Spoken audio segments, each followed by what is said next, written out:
All right, welcome to the Krueg Show, everybody. Larry Krueger, Dan Coccimilgio, Ryan Smith out today with not feeling good. Not feeling good, Danny. Ryan's not feeling good. Giants aren't. There we go. Giants aren't feeling good. Ryan's not feeling good. 5-3. Dodgers get the win, and the Giants get swept by the Dodgers. They get the rare off day tomorrow. We got a Friday off day, 2-game series, Giants and A's. But let's get it going here on the Krueg Show. And it was just, what more can you say? It's funny. People complained that Gabe Kapler has shown no fire. I was one of them. Today he gets ejected. Finally. Today he gets ejected in the first game ever as a Giants manager. And you wonder sometimes if Kapler is aware that there are people saying, hey, you know what? Hire Will Clark. Make Will Clark the manager. So let's see a little fire. Let's see a little energy. Let's see a little juice. He seems like a guy who's very aware of how he's being perceived. Do you think, I'm not saying that I got to him in particular, but do you think that word has gotten back to him that he needs to show a little bit more fire, that he needs to show a little bit more passion, that he needs to do something, mix it up? Because that lineup that he put out there today was pathetic. Oh my God. Listen to this lineup. Slater, Flores, Yaz, 1, 2, 3. Mercedes, Davis, who went deep, Villar, 4, 5, 6. And then Wins, Bryce Johnson, and Dixon Machado. I mean, you're giving away Wins, Bryce Johnson, and Dixon Machado all in the same lineup? Those guys wouldn't start for most AAA teams. I mean, 3 non-hitters in a 9-man lineup against this Dodger team. You're going to sit Peterson and Belt, and you're playing your lefty-righty games again, and you score 3 runs again, and you lose again. I mean, it's at this point, Dan, I don't know what to say. 5 hits. 2 extra base hits, 1 Belt double late, and the Davis home run, the JD Davis home run, and that is it for extra base hits. And the Giants go down meekly and weakly, 5-3. And Farhan, I don't know what to say about Farhan. He thinks he can compete with the Dodgers and the Padres with this lineup when it's just woefully short. Why he thought that he had a competitive team at the beginning of the year, why he seems to still think they're going to somehow rally in the final couple months. Wow. And I guess the bigger question I would have is, look at what's going on. I was driving around listening this morning to, went down to the New York style Italian sausage company, the factory. It was awesome. Got some gear, got some sausage down there. Got a chance to see all of our friends down there. It was one of our sponsors on the show. They're doing great. We're going to play in their golf tournament coming up in August. Really fired up for that. That is going to be a lot of fun. We're going to MC their dinner and the whole deal. But driving back, listening to Willard and Dibbs on 95.7 The Game, and they were talking about the incredible momentum that the Padres have right now in San Diego and how it's a huge party. And they got Juan Soto, and the place is packed, and it's sold out. And I kept thinking to myself, what has happened to the Giants ownership, who in 1992 bought the team and really understood at the time the need for juice in the yard. So they spent money on Candlestick. They got people to come back. They went out in the free agent market and bought Barry Bonds. What happened to that team? What happened to those people who were, Peter McGowan and Larry Baer and the Giants ownership group that was filled with all these marketing experts? And they seem to be marketing experts. Right. And then they, Bonds retired. They built 3 championship teams, and now they're like this statistical thing. And it's like, you know what? It's a freaking snooze, and your lineup stinks. And you have no juice in your yard, and it ain't fun. And it's like they are so far behind the Padres when it comes to entertainment qualities and value. I mean, entertainment value is, look at the difference. Look at the Padre team. Look at the Giant team. Look at the Dodgers and the Padres, and look at what the Giants are putting out there. And they're in a bad way right now. And they need to figure it out, and they need to figure it out fast, because I think the Giants for the next 5 years. I really think, and I truly believe this, I think the Giants would have a better shot at scoring runs. Do you realize, let me say this.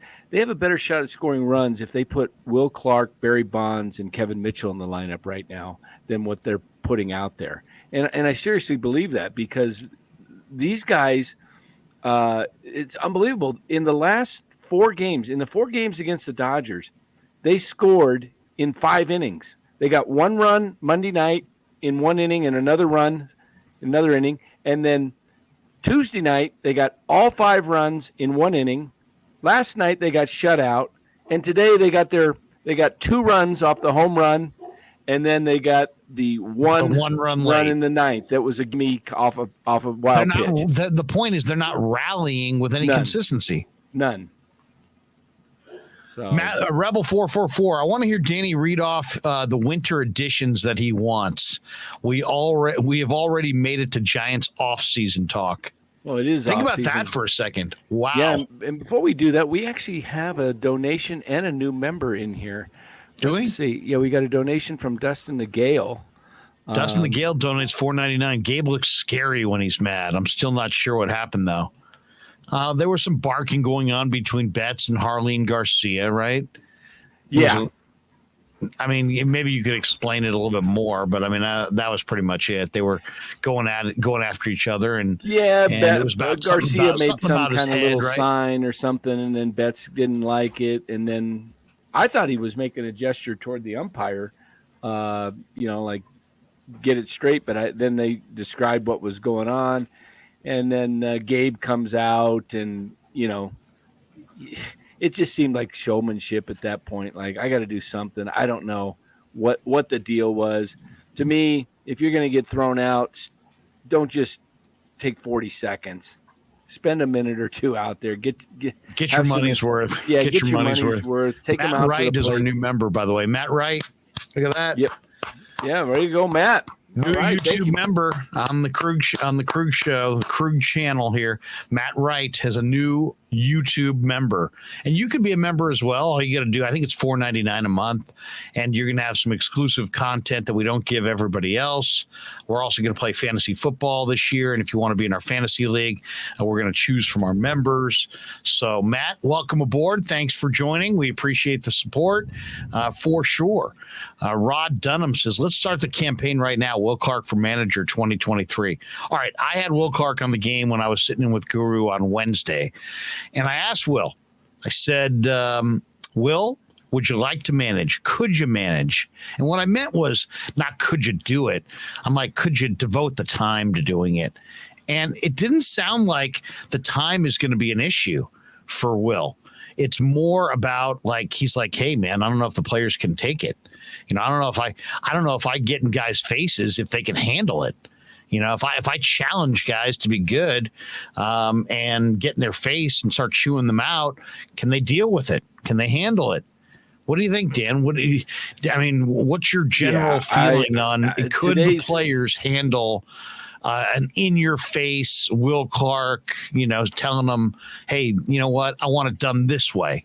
I think the right type of player, younger guys who want to stay around in the big leagues, that realize that their best shot at getting in the big leagues is getting better, staying in the big leagues, and Will can make them better. And you got to find those type of guys that know how to take it, because this is absolutely pathetic, and I don't think they're an embarrassment right now when you really factor in what it costs and coming off 107 and where the Dodgers are and where the Padres are and where those teams are going in the future and where their farm systems are relative to the Giants. Wow. Didi Gregorius and Jackie Bradley Jr. were both released today. Yeah, Todd McClain donates $4.99. Is at the game today. It's a AAA team against an all-star team. We have no stars. We need to sign Didi and JBJ. Didi Gregorius was DFA'd today. Jackie Bradley Jr. was as well. You know what's funny? Todd, as I saw that when they both came across, Didi's like 31 or 32. He's not old. He's got power. JBJ, has struggled offensively for a couple of years now. But guess what? If you're really going to go with Dixon Machado, yeah, I'd rather go with Didi Gregorius. Exactly. And if I'm going to go with who's the guy? Bryce Taylor, Bryce Williams, Bryce Johnson. If we're going with Bryce Johnson, give me Jackie Bradley Jr. over Bryce Johnson. By the way, did you see this one? MF in here has one that I thought was kind of interesting. Where is it? There it is. Look at this one, Danny. Steven Duggar DFA'd by the Rangers. Wow, pick him up. Pick him up and put him in the outfield. Pick him up. The guy can play defense at least. I mean, they're probably going to now go with this guy, thinking, well, we've already tried the Duggar thing. We got Bryce Johnson. He's one of our draft picks. We're going to. I'll tell you Ronald BBX is more waiver wire pickups. Yay. Well, that's where they're at. I mean, the trade deadline's come and gone. There will be no trades. Yeah, they can't trade anymore until the off season. So right. It's at this point, it's you might as well just try and put some guys that have had some success in the major leagues out there instead of bringing up. You got Machado, who's never tasted minor leaguer. Success. That's a minor league ball player. And the guy Johnson has been a minor league player. My theory is this: Johnson's 25. I have a theory, and it goes like this. If you have not touched the major league level by the age of 25, you are not probably going to have much of a success in the major leagues, because guys Aaron Judge was a late bloomer, but he 24, he came up and he's never been back down. So guys that don't there are late bloomer types, Mike Easler, the hitman, he's very rare, in the minors. Very rare, but guys that actually never made it to the majors before 25. You have guys that make it at 23, 24, but then they don't start really becoming good until 28, 29, 30. That happens.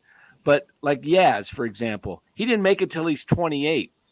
Now you look at Yaz, and to me, he's a 4A player. He's hitting in the low 200s. He hits some home runs. Yeah, guys that can have some good days, can have a good week, can even have a good month, but they're not consistent major league players that play every day. The Giants don't have one player that you have any confidence in that you say stick him in the lineup every day. Well, also, here's the other so depressing part about the Giants. You have Carlos Rodon, man, and you're going nowhere. And he's a pitcher, and he's healthy, and you couldn't turn him into one player. You couldn't turn one of the best arms on the market into one player that you can use for the future. So now what do you got? Now you got to cross your fingers that he stays healthy, and you got Rodon back. What's going to happen if he pitches well, he'll opt out. Yep. If he gets hurt, he'll opt in. Well, listen to this, that's Larry. The situation they're in. If they pitch him a lot, he probably gets hurt, and then he opts in. If they don't pitch him a lot, then maybe he opts out and becomes a free agent, and he walks for nothing. You couldn't get anything at all for Carlos Rodon. I mean, we're supposed to believe that Farhan is a super bright, super creative wheeler dealer, and he couldn't turn Carlos Rodon into anything. After he had a 7-inning, no-walk, 10-strikeout performance his previous start, there was nobody out there that was willing to give you anything, because you're not catching shit. You're not catching the Padres. No. You're not catching the Dodgers. You're not catching the Cardinals. Nope, you're catching nothing but a cold. You're catching nobody. And yet you're so cautious, so worried. I got to get value, or I can't. The message that would send the clubhouse. What's the message that you're sending the fan base right now? What about the fan base? Yeah, this is reminding me of the mid 70s teams, the early to mid 80s, 84, 85. This is really starting to look like a team of nothings. And when Candlestick used to get 800 people to show up. A good night at Candlestick was 5,000 people showing up. Yeah, this is going to be what it's the same kind of thing. That's where we're headed down that road. We really are. And when I see a guy like Brian Murphy from the flagship station of the Giants point out today, he puts an article out on Twitter through the KNBR, the flagship station. This is posted by KNBR. I'm not familiar with that station. Yeah, I'm pretty shocked, to be honest with you. I replied to Brian, and I actually I said to him, finally, because he's a Giants fan. He's like, what the hell's going on here? Yeah. You couldn't trade Rodon. You're going nowhere. You couldn't sell off your pieces. You couldn't take one step towards a rebuild when you're so desperately needing to rebuild. You have a farm system that's producing very little. You could have turned Rodon, you would think, into something. Instead, you turn him into nothing. I mean, it's negligence by Farhan. It's negligence. Total negligence, because here's the thing. The three things that could happen, you just described them, but there's one thing that could happen that's the ultimate worst thing. If he goes out in this second half and blows his arm out and has to have Tommy John, $22 million gone next year, and that's $22 million you can't spend now on a player or a free agent. It made no sense. It's time for the Giants to start spending their money. Seriously, you can't go El Cheapo in San Francisco, California. You can't do it. They didn't spend as much money as the Dodgers. They didn't spend the same percentage of their revenue as the Dodgers. And they need and the Dodgers have a farm system. So you don't have a farm system that's producing, but you thought you could spend a 5% less of your revenue stream than they spend on theirs and beat them? I mean, come on. I mean, that's just making Gabe operate with an arm tied behind his back. Peter Zimmer says, I think the players could handle it. Will Clark could make this team a better team. I don't know if the players could handle it. Vicky Boone says the Giants ownership has officially left the building. Yeah, whatever the heck that means. I mean, seriously, do something. And now there's not a lot to do. Jim Molay donates $9.99. He says, my take, I was poolside with the kids by the 7th. Season tickets unused. Giants, Dodgers, and I have zero interest. Blasphemy. Think about that. People have my buddy interest. Jimmy is sitting at the pool with his little girls, and he's got tickets to Giants, Dodgers, and he's not using them because the Giants are so bad and they're so dull. I mean, who would want to go out there? It's like, it's seriously, I mean, in the old joke, somebody broke into my car and left me 2 tickets to the game. I mean, that's the Giants right now. It's like, who wants to go? Who wants to go? Oh, it's useless. It's worse. It's a bad experience. It's got to be, you're throwing out hundreds of dollars just to show up and then watch an anemic offense. You can get more action down at Golden Gate Field. Seriously. I mean, seriously. Stephen Dre says it's because Farhan is a genius in capitals. Well, you know what? That lineup didn't look too genius today when I retweeted it. Well, but I'm like, look at this freaking lineup today. And you're going to say Farhan's a genius?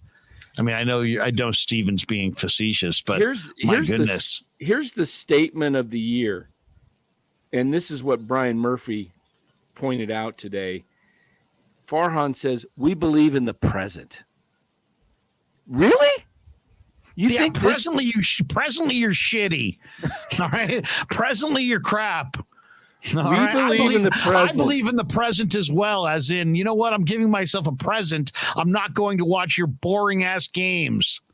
There's your present. Farhan's comments indicate in the present you're non-competitive crap. Yeah, in the present, Farhan's comments indicate that he's generally pleased with the makeup of the team and that only injuries in the bad stretch of baseball have prevented them from being in the mix. You were trading for Padlo and minor leaguers in April. You built the team, and it was thin as hell.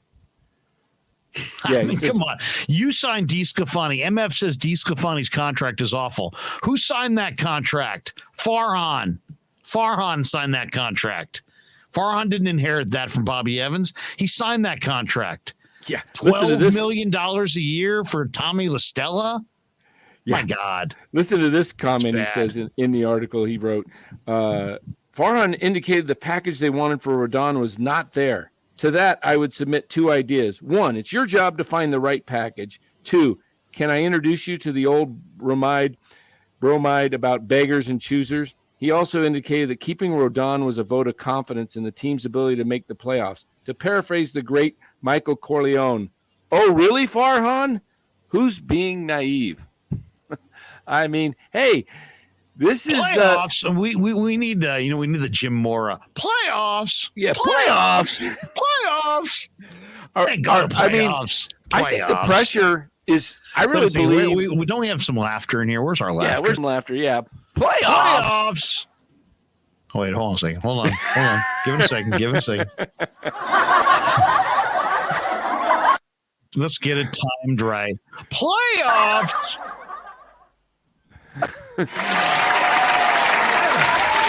No playoffs. That's our reaction to playoffs. I think hey, Danny, I heard Farhan said the Giants may be going to the playoffs. Oh, yeah? Yeah, that's what I heard. Let me hear it again.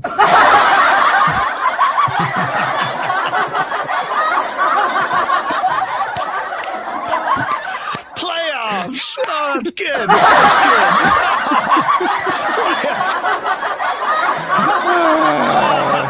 We're going to the playoffs. What a bunch of crap. What a bunch of crap. Going to the playoffs. I'll tell you, this is why you guys come to the Krueg show. You guys come to the Krueg show and have been coming because we don't sugarcoat anything. We lay it on the line. And now we are kind of like, we are the true sports leader here. Wait, you want to hear this one? Look at this one. Sick call commando. How much longer do we have to hear? Hey, there's still 2 months of ball left. There are only 7 games out of the wild card. So 2 months of ball left, Danny. Only 7 out of the wild card. Hey, did the Twins or the Cardinals, what did they do today? Because they had a double hitter, so they could be 7 out. If they I don't know. Here's the deal. We're telling you the truth. Now others are starting to come out and speak because Larry. Because they know. They we're going to sit there and hey, I think Farhan's pretty damn smart and Gabe's reigning manager of the year. These guys have got it. They're dialed. Yeah, really? Shanti Ortega. The Krueg show is the new media. Thank you. Yep. Cardinals won the first game, so the Giants are over 6 out now, and if the Phillies win, it'll be 6.5. And the Phillies are playing the Nationals, so look for the Phillies to pull that one off. Here's an insightful comment from YouTube expert. Yeah, we suck ass. So here's my take with Rodon. Nice little way to sum it all up. Yeah, how would you describe 2022? Well, we suck ass.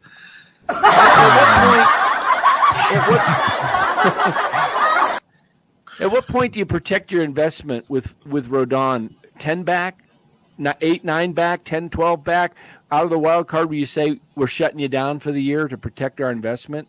Because my God, I mean, if you send him out there and you're 9, 10 out, and you send him out there in late August, and he blows his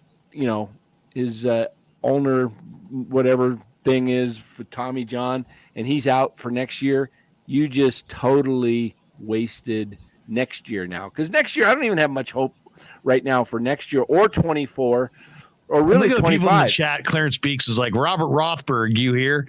Robert, for those who don't know, has been very positive on Farhan and Gabe, feeling like, hey, you know what? You guys just don't believe like the rest of us. Romo 2001 says Robert Rothberg is also known as Kapler or Farhan. Burner oh my God. Ronald BBX, once Rothberg admits this team is horrible, then life will be complete. Yes, I will eat. Robert, when you finally come out and say this is a total dog and pony show, this is a joke of a team, I will eat live on the air. Chicken ass complete. Completes. MF says, hey, anyone want to tailgate at the Coliseum on Saturday? Let's get rowdy. Hey, I got to step away for 1 sec. I'm outside here in the Where are you? Forest. I'm out on the deck up here in Prescott, and Buster took off. He knows how to get out of my barricades up here on this deck, but Faith has cataracts and she doesn't know her way around. I got to yell for her. Make sure you got to release her. Release the dogs. I got it. Well, she's already out there running around. I got to make sure I get her home here. So okay. I'm gonna step away for just a minute. All right, Danny will be back in a second. You know, all I got to say about today is that, man, you saw that lineup, and when the lineup came out, it was like, wow, look at this lineup. And this was a game. I mean, you're facing your arch rival the Dodgers, and they've beaten you the 3 previous games in this series. And you come down to a gotta have it game 4. I mean, saving face in your backyard. And then you look at LA's lineup. I mean, look at this lineup. Mookie Betts, Trey Turner, Freddie Freeman, 1, 2, 3. Will Smith. Muncie's having a bad year. He's hitting 160. The Dodgers, despite the fact they have this incredible lineup, still added Joey Gallo. They got Gavin Lux, who's hitting close to 3 bills. You got Cody Bellinger. You got Outman. I mean, I would, I hate to say this, but it's really the truth, and all Giants fans know it. If you took the guys in today's Dodger lineup that hit 7, 8, or 6, 7, 8, 9, that would be Gallo, Lux, Bellinger, Outman. Every one of those guys would hit 3 or 4 in this Giant lineup. Yeah. Think about that for a second. This is your 6 hitter, your 7 hitter, your 8 hitter, and your 9 hitter. If the Giants had Gallo, Lux, Bellinger, and Outman, first of all, Lux and Outman would be considered, and Bellinger would all be considered, they would be considered the 3 young building block players. If the Giants had Lux, Bellinger, and Outman, they would hit them 3, 4, 5, probably in their current lineup. And those guys are hitting 7, 8, and 9 in LA's lineup. If the Giants had Joey Gallo, he'd hit 3rd or 4th. In this lineup, he hits 6th.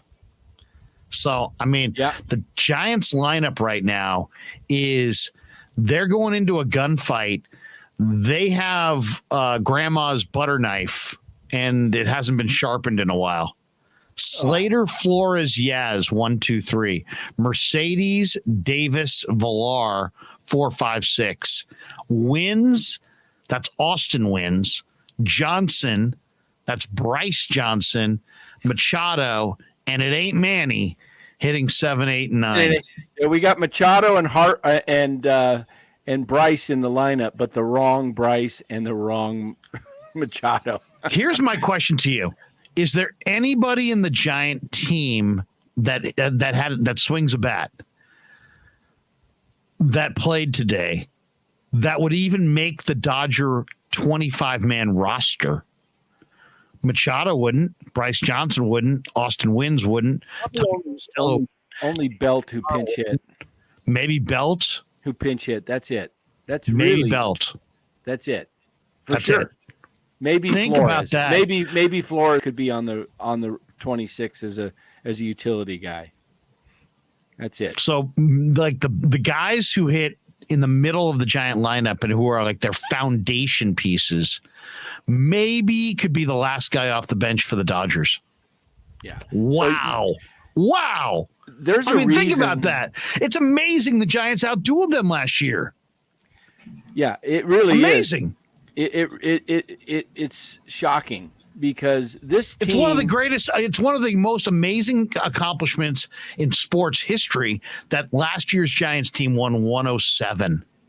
Yeah. It's like, and we got to forget about it because, man, it ain't coming back. Hey, they'll be lucky if they keep this roster, and this is a fact. If they keep this regime and everything going the way they're going, they will be lucky to win 107 games combined over the next 23 and 24 seasons. And I'm serious. You're looking at 50. You're looking like Arizona Diamondbacks last year going forward.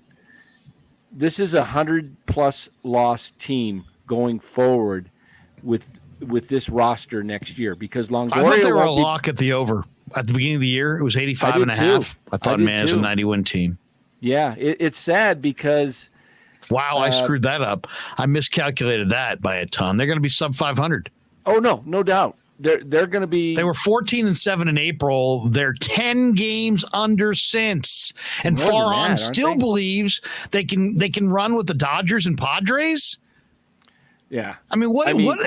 He's supposed to be analytics. I know. What numbers he looking at? Well, seriously, what is he looking at when he would think a team that's actually 11 games under 500 since the end of April that he still thinks they can run with the Dodgers and the Padres? What? Yeah, that might be grounds for dismissal right there. I mean, that's just crazy. This is complete ineptness, not being able to see what everybody can see. I mean, everybody sees it. But the leadership of this club. So what does that say about your leadership abilities? I mean, GMs, Trent Baalke, for an example, when he was running the 49ers, it was obvious. It was time. He needed to go. He had messed up the franchise with all of his picks and his everything that was going on. There's a certain time when you could say, it doesn't matter what you did a year ago or 2 years ago. What are you doing for me now? What's the future look like? What's the plan? We can't get a plan. Here's the question. Who's most to blame?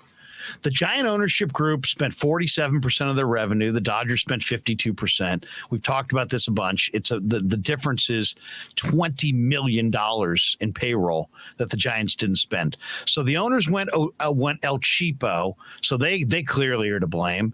You can easily blame Farhan. I mean, my God. I mean, he left his team just totally naked. I mean, when you're picking up Kevin Padlow and Stewie Fairchild and, a bunch of nameless guys, Mike Ford, and in April, you didn't do a good job in the offseason. So that's on Farhan. Your roster is not complete. You don't have a good 40. You have no prospects, and that's why you couldn't make any trades. But you know what? We wouldn't blame you. But it is your fourth year. So probably the crappy farm system, I don't know, it's probably your fault too. And then there's Gabe, who has lost the room. I mean, his histrionics today is just like too little, too late. He's lost the room with his endless lefty-righty matchups, his fascination on lefty-righty. Did you see him push, what's the little who's guy? He pushing? Correa? Correa almost went flying. It's pretty funny. Great. The one guy he can throw around, Correa. Actually, Gabe looks kind of scary when he's really pissed off. I mean, my God. But, I mean, who would you blame the most for this train wreck? Farhan, the owner, the cheapo owners, the analytic GM who left them short, or the manager who plays lefty-righty games and turns off all the veterans? I put it in this order. Who's most to blame? First of all, ownership, I don't know what budget they've given Farhan. So they only spent $155 on payroll this year. They got to be, and I heard Willard say this today, and I totally agree.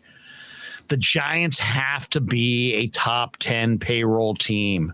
Oh, top 7. We've already talked about that. We think top 5, top 7. They're what? What are they in revenue? They're fifth in top 5. Fifth in revenue. Yeah, they got to be the minimum. They've got to be top 10 payroll. I would say probably more like top 5. Yeah. Yeah, more like top 5. This is top 5 means they got to spend like $185 million, and that means $35 million more than they spent this year. Why they would choose this year to go El Cheapo Yes. is unbelievable. When you had the momentum do of the it? fans, you just lost complete momentum. I can guarantee that season ticket holders, they're going to lose tons. I mean, there's just no way that people are going to renew their season tickets to watch this and trust this organization coming off a 107 win season.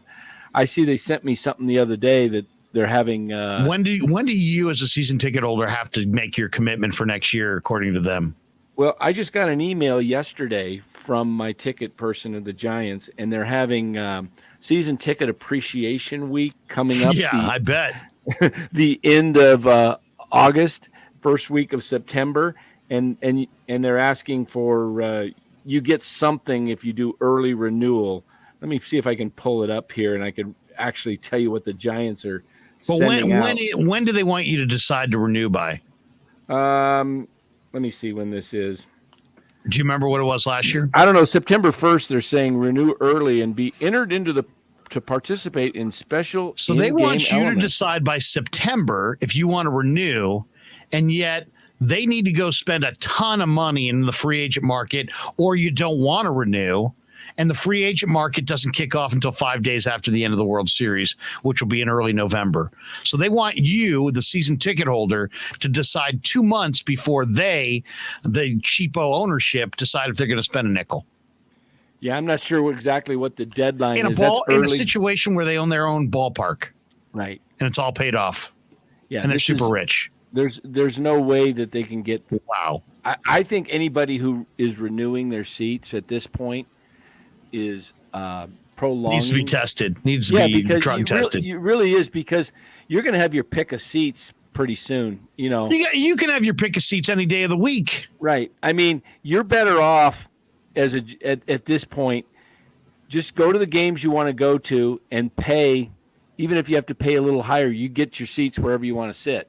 Instead of buying an 81 game package, and I'm going to probably be stuck holding 30 plus games this year, because the second half. Good luck offloading that. Yeah, second half. I probably couldn't pay some people to go. Brooklyn Trutanic donates $19.99. Farhan's ego is bigger than the Dodgers' payroll. At this point, I'm starting to believe that. Here's the other one on Gabe. Romo 2001. Why no Joey Bart today? Is he hurt? They said the guy is starting to swing it. I think he did hurt himself a little bit last night on the last day game after a night game. No, they said he was something was hurting with a growing muscle, something that he aggravated or something. I mean, he better be hurt, because otherwise, what the hell is that? 916_49er. Giants need Viagra. Mav says, so you rip Gabe for not showing emotion, then rip Gabe for showing emotion. Just admit you hate the guy and move on. No, I rip Gabe. It's not about the emotion for me as much. It's about the endless lefty-righty games. It's about this. You know what? Lefty, here, I can't play Belt. I can't play Peterson. I can't play Yaz. I'd rather go with a minor league nothing like Austin Wins than play a left-handed hitter against a left-handed pitcher. And then Brandon Belt's got 3 hits, but you know what? Time to pinch hit for him. Why? Because the Tandy 5000 just spit it out and says, I'm supposed to pinch hit for him. That's what I don't like about Gabe. Now, as far as the lack of emotion, I just think that everybody's tight. Listen to the media question Gabe. They're super tight. Obviously, Gabe is got some kind of, if you question me, I'm gonna lash out, and the media feels that. Otherwise, they wouldn't be asking him questions and choosing every word so carefully. And I mean, the way he's asked questions, you would think that, I mean, he's on the verge of biting somebody's head off. So, yeah, this kind of like, and then these low, I mean, like, let's assume everybody's an idiot. Well, what about this player? Do you like this? We like all of our players. It's like you're just saying nothing. So it's like his lips are moving, nothing's coming out. He defends his players constantly. Too much. I mean, and from what I've heard, it's like this gigantic suck up to the players, never challenge the players, never get in the players' face, never in any way, push the players. It's like, let's kowtow to the players left and right, trying desperately to be popular with them. So that's really my big issue with Gabe. It's not about the emotion, but today I'm questioning the emotion, the timing of this emotion. A lot of people, myself included, are like, hey, man, Will Clark might be a real nice manager for the Giants. He knows the game cold. He shows tons of emotion. He shows tons of fire. And then the very next day, Gabe Kapler gets tossed out of the first game he's ever been tossed from. Are we talking about is it possible he read the blogs and seen the comments, and I wouldn't put it past him. That's what I'm ripping. Yep. All right. Jay says Giants are a doormat. MF says loved when Larry would say they're going crazy on the patio. It could be worse, Giants fans. We could be the Angels. Well, maybe not. I mean, you do have superstars at least to watch, but today the Angels. You wish you were the Angels. Yeah, My God, if you at least you're the Angels, you got Ohtani and Trout to watch. You're going to lose anyway. You might as well be entertained. Yeah, here's some entertainment for Angel fans. Ohtani hit 2 home runs today. The team hit 6, and they just lost 8-7 to the A's. It's 6 home runs. Says Bart has groin tightness. So there you go. Yeah. So wow. It's frustrating. The Giants are in a weird spot right now, and it's like, how did they get here? They won 107 last year, and they just didn't do a damn thing. It's weird. It was like, so you knew Buster was going away, and you knew what Buster meant to the team. And you knew you were going with Bart to replace him. And you knew Bart was a young player who there was going to potentially be some bumps in the road. So to me, that just begs that you had to add a significant piece. And they didn't. Right. And it's as simple as that. They needed to add a significant piece when they lost Solano, Bryant, and Posey, and they didn't. And they sat on that money. Despite the fact their buildings paid off and they have, they're authoring one of the greatest real estate deals in the history of the city of San Francisco, and that they've earned, they've achieved generational wealth for like the next 7 generations. And yet they're still pinching pennies, not spending as much of their revenue percentage wise as the Dodgers are.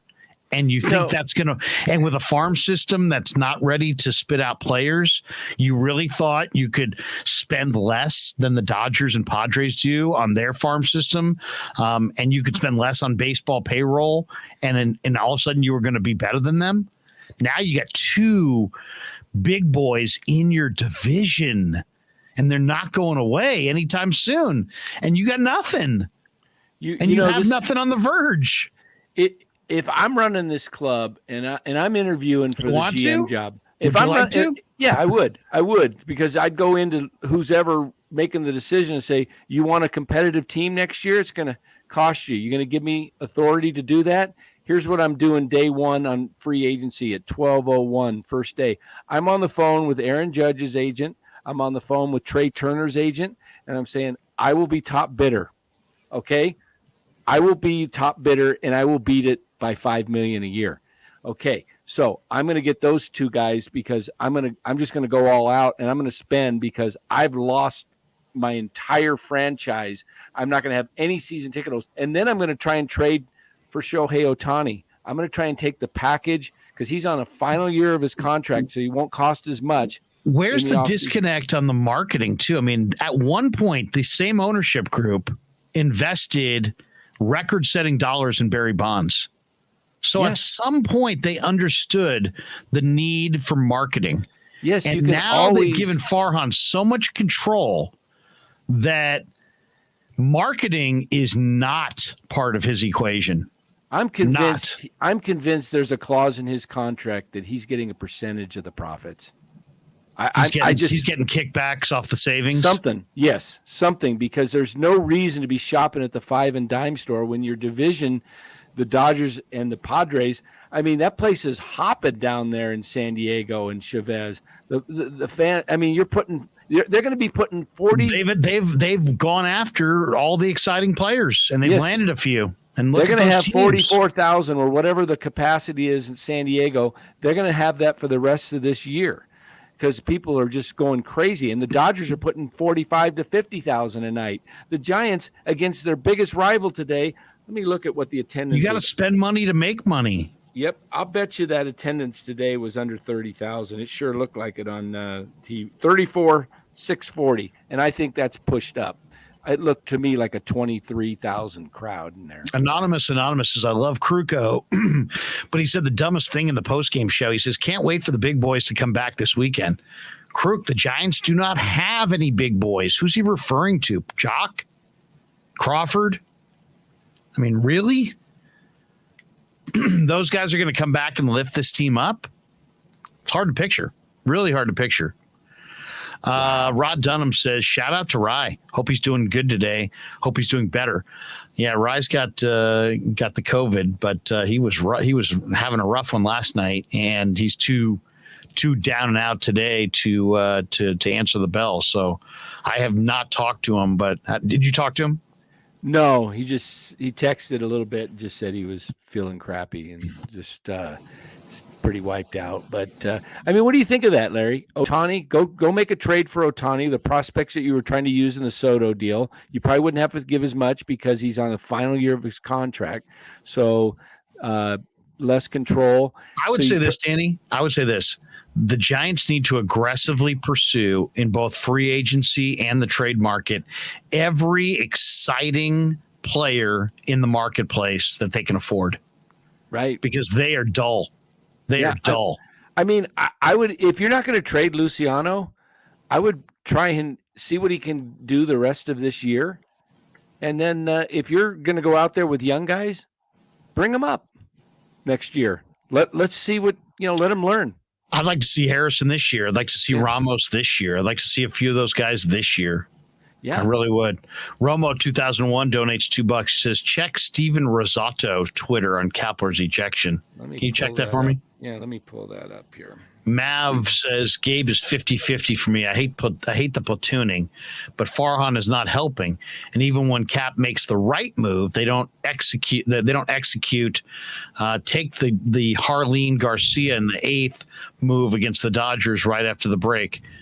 Yeah, I mean, the endless platoons, the endless righty lefty games, the not reading the room, the cue card, the decisions that are clearly made at 2:00 in the afternoon instead of 8:00 in game, just too much of that stuff. Not reading the room on your own lineup. Yeah, is Peterson a platoon player? Yeah, you signed him to be a platoon player, but he was having an all-star first half. Play the hot hand. No, you sat the hot hand. You went with Ruff in several situations when Ruff was, had a death in the family and was hitting 220 and was having a nightmarish first half. And you're taking Peterson out for Ruff for lefty-righty matchups. Something goes to me. It's like there's more to it than the lefty-righty matchup. That's all I'm saying. So I don't know. I mean, if I said to you, Farhan, Gabe, owners, I mean, it's easy to blame the players, but I think the players are doing basically what I thought they would do. They had a bunch of older guys that had career years. I expected them all to take a backslide, and they did. And they had a bunch of non-major leaguers, and I expected them to be nothings, and they are.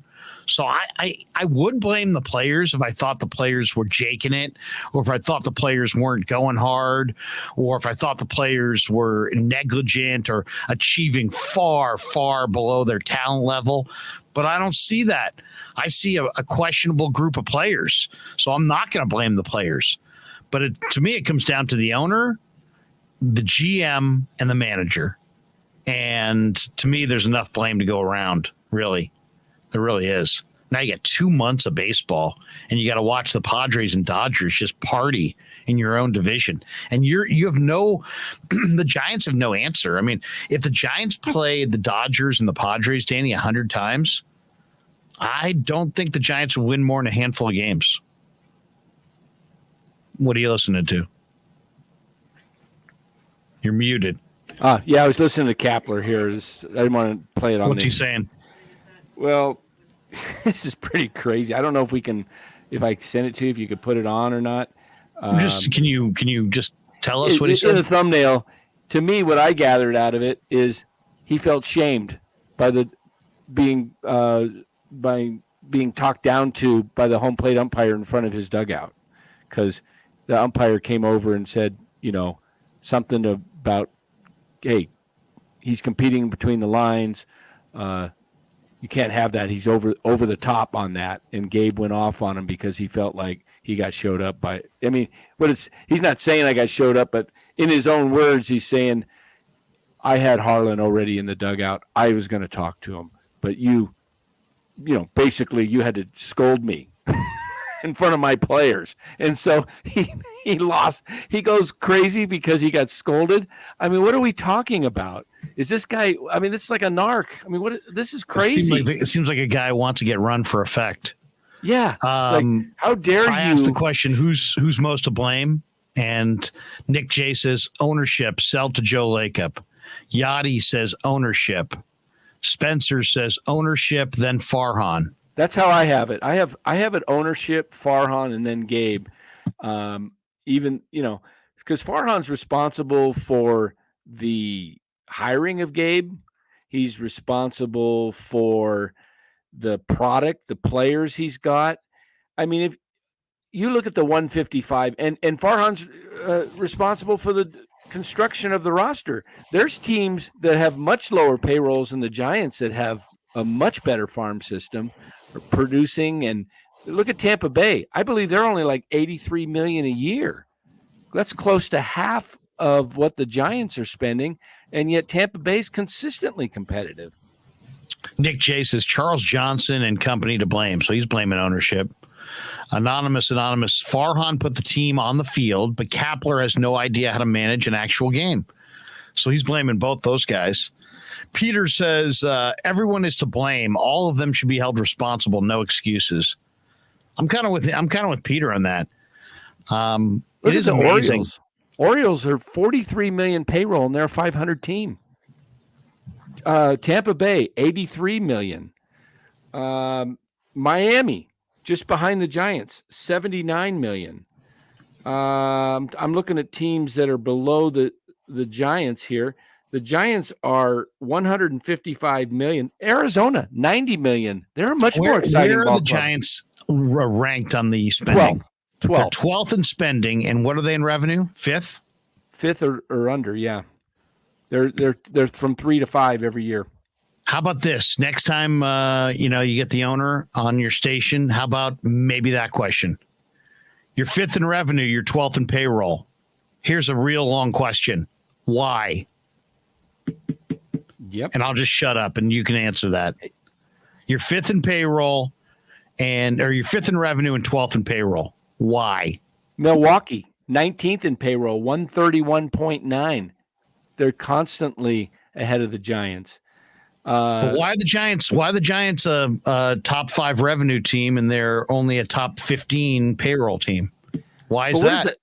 Why did they choose this year to pocket $20 million of their revenue? Why was that a good idea? I'd like to know.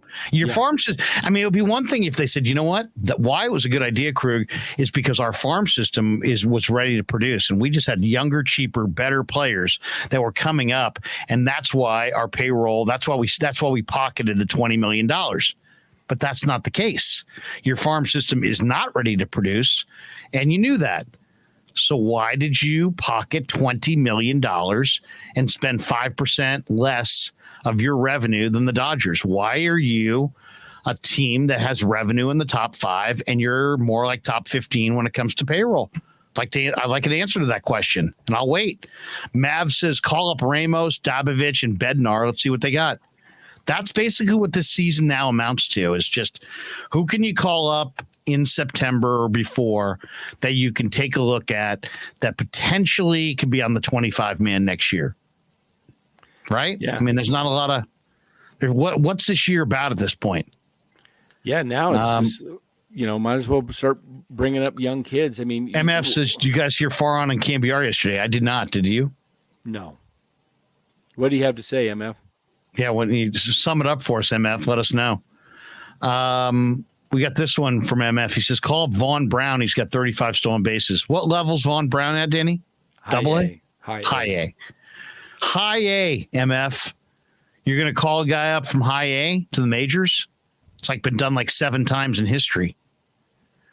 I'd move Peter Zimmer now talking about Farhan. or talking about Gabe. He says the Phillies were right when they let him go. That's the other thing too. Let's talk about Gabe for a second.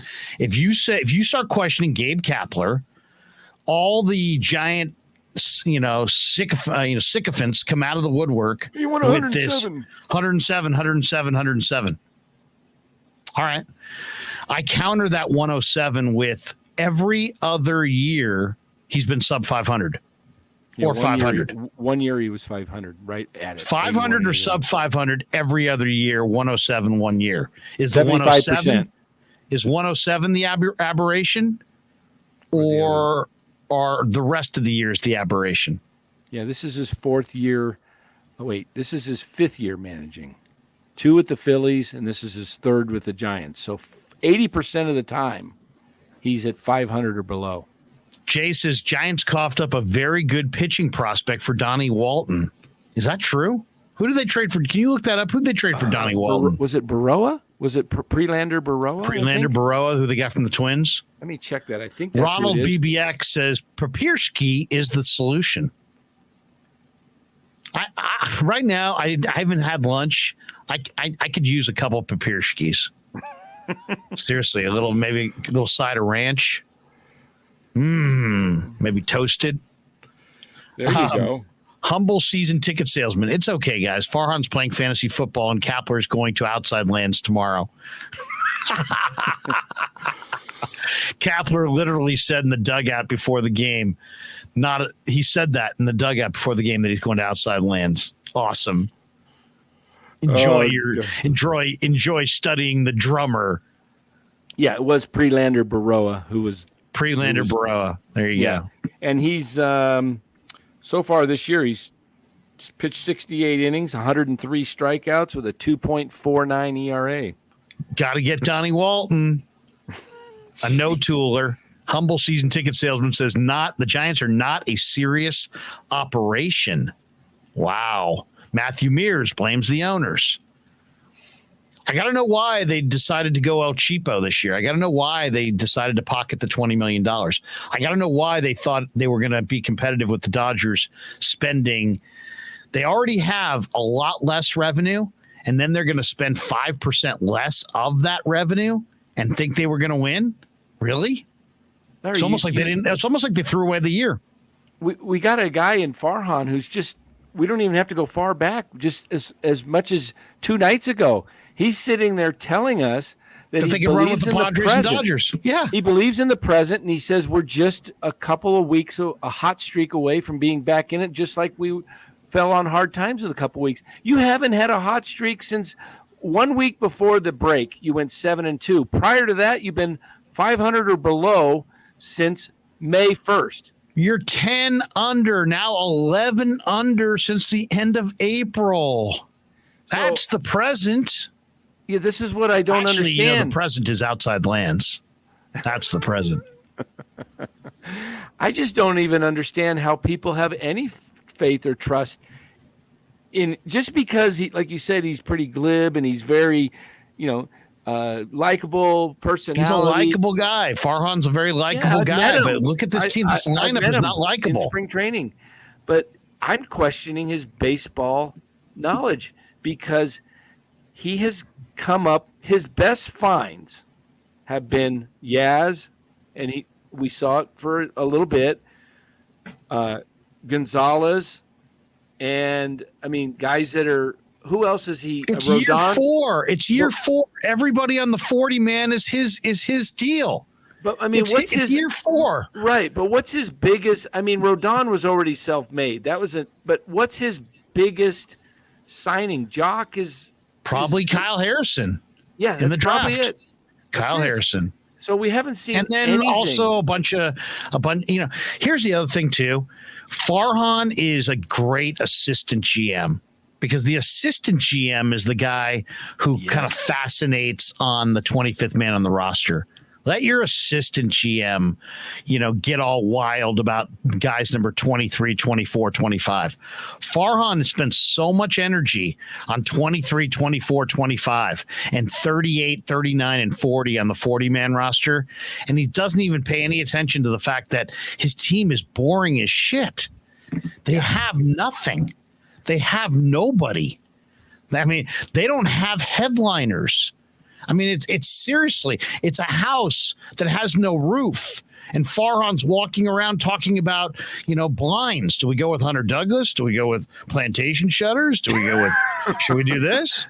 I'm thinking about, thinking about shutters, thinking about this. He's debating window coverings. You have no goddamn roof to your house. Yeah. That's the truth. Yeah. Carol T says $9.99. If your ego is greater than your talent, you must constantly protect that ego by avoiding risks. That's pretty deep. You got to think about that. I'm not smart enough for that one. I got to think that one over. Thank you for the donation there, Carol. Carol T. So we love you, Carol. Carol T. Have you been in the chat for a while? I haven't seen your name. She's been in there. She used to have her picture up there. Now she's got a giant logo and a Niner logo. Gotcha. Okay. Red L says Jerry Jones would never be quiet. Now we're looking at Jerry Jones with wantingly. If we could just have Jerry and Steven running the Giants. Steven, clean off my glasses. Hey, my God. I would rather have Jerry Jones running it just in the fact that at least he had he'd care about winning. He'd be fighting to try and put a winning product out there. Jay says, get your calamity right, Larry. All right. Sorry about that. Sorry. My buddy Lou Marston says, since Kapler wouldn't stand for the national anthem July 4th, the Giants are 11-20. Wait a minute. He didn't stand on July 4th either? If Lou said he didn't, he didn't. He says, trade for Connor Joe of Colorado. Wait, we had him and gave him up. Great job July there. 4th, that was in San Diego, wasn't it? I was there. Did he lose the clubhouse with his with his political stances? I don't know. I think it's pretty safe to say that not every single guy in there agrees with him on his stances. No doubt. There's no doubt about that. No doubt. I'd bet my head. When Coonrod disagreed with him, Coonrod got shipped off for Carson Ragsdale. Right. Because he wouldn't, he wouldn't hold or kneel or whatever it was. Yeah. Suddenly he was like, oh my God, Coonrod has to go. Get rid of Coonrod. He's got hate in his heart. Yeah. Joke. Mark Gray said they need to sign at least 2, maybe 3 free agents next offseason. I mean, seriously. Well, this is the only way the Giants better spend some freaking money, or they're going to be looking around at it's going to be friends and family night. Yeah, I mean, really every night. And this is why I would go big. I would go big, and I would unload other pieces off the roster if I have to afford that. I want a Aaron Judge, a Trey Turner, a Shohei Ohtani, guys that you need them all. You need them all at this point. Yeah, and if you got all, you need a big 3 now. Look, you're in a division. You can just kiss away any hope of the division of even competing if you don't do anything of significance, because the Padres. Well, how are you going to compete? The Padres have Soto and Tatis and Machado. They got guys. They got Machado. They got Cronenworth. I mean, the Padres and Dodgers have guys up and down their lineup. Every single one of them would hit third for the Giants. And they're all going to get better because you add that it just makes everyone better, because now everyone's going to be seeing better pitches. Peter Zimmer says season ticket holders won't renew next season. Danny over here to my left is one of them. Yep. You're not renewing, huh? I was waiting to see what they did at the trade deadline. I would have renewed even if they just got Juan Soto and gave up the farm and they didn't do anything this year. What did you have, Danny? What did you have for tickets? 2? I've got 2 tickets. And club level, how much for the year? All 81? all of them. Yep, all 81. What if you wouldn't mind telling us what did that set you back? What's that expenditure? For the pair, they were about $12,000. So $12,000 for 2 tickets for the year, and that's it. You're not renewing, huh? Nope. Because why? Because if I could sell them, if I knew, last year they were competitive, and so the games I didn't go to, I sold them for face value. Some games I made money, some games I lost, but I broke even. I didn't lose money having the tickets. So it was like, hey, they're going to be in the playoffs. Great. I get to go to playoff games. I might even get to go to the World Series. So you grab the season tickets because it's not like you're going to lose anything. Now I'm going to be left holding these tickets the rest of the year because nobody wants to go. And if I go next year and I buy them, I'm going to be stuck with all of them. Probably even opening day, they probably won't even sell out with this club next year. Wow. Spencer Stewart says good. The ownership deserves it. Absolutely. Anonymous, and everybody anonymous. else needs to be doing the same thing. That's ticket owners. I want to see the Giants go to I want to see 500 schmucks. That's it. Buy the season tickets. If everybody renews their season tickets, because here's my logic. If you don't renew and you lose your great seats that you have and you're afraid, I don't want to give up these wonderful seats. Look, in another year, they'll probably be paying you to take those seats because nobody's going to want to go to the games. So I think if the Giants, because it is a proud franchise, if they had a 50% or more decrease in season ticket renewals this year, I think the ownership will, I think they'll pony up. I really do. Do you think the players, if the Giants were the high bidder, want to come play for Kapler? Anonymous asked that question right here. From what players want to play for Cap. I think a lot of players probably wouldn't want to play for Cap just because of his oddities. Mav says, I don't think the team's play has anything to do with Kapler not standing for the anthem, but to each their own. Yeah, who knows? Who knows on that front? Rod Dunham says Charles Bartlett Johnson, principal owner of the Giants and possessor of upwards of $6.1 billion. And the other owners have run the team into the ground while Johnson lined his pockets with the fans' money. Wow. There's a lot of pushback. You notice there's a lot of pushback. Yeah, Jim, that's a good point. Oh, Jim I'm sorry. What did Jimmy say? Let's see. Right now, I only have 2 reasons for renewing my tickets: not losing my seat license and FOMO. FOMO. What is it?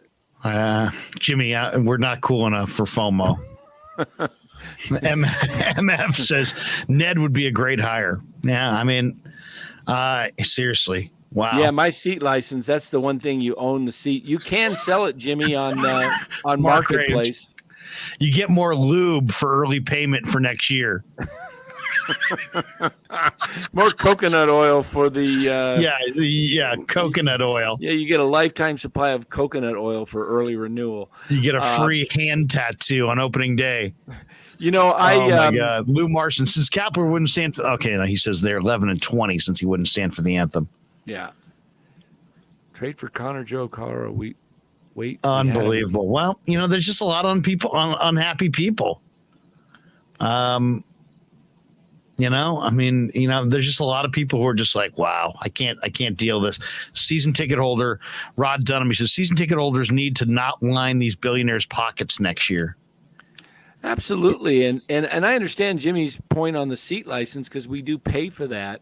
You can actually sell that, Jimmy, if you wanted to. I had mine up for sale and I had an offer and it expired June 28th. I didn't see it in my email. I missed it. I don't think if I put it out there now, anybody would buy it.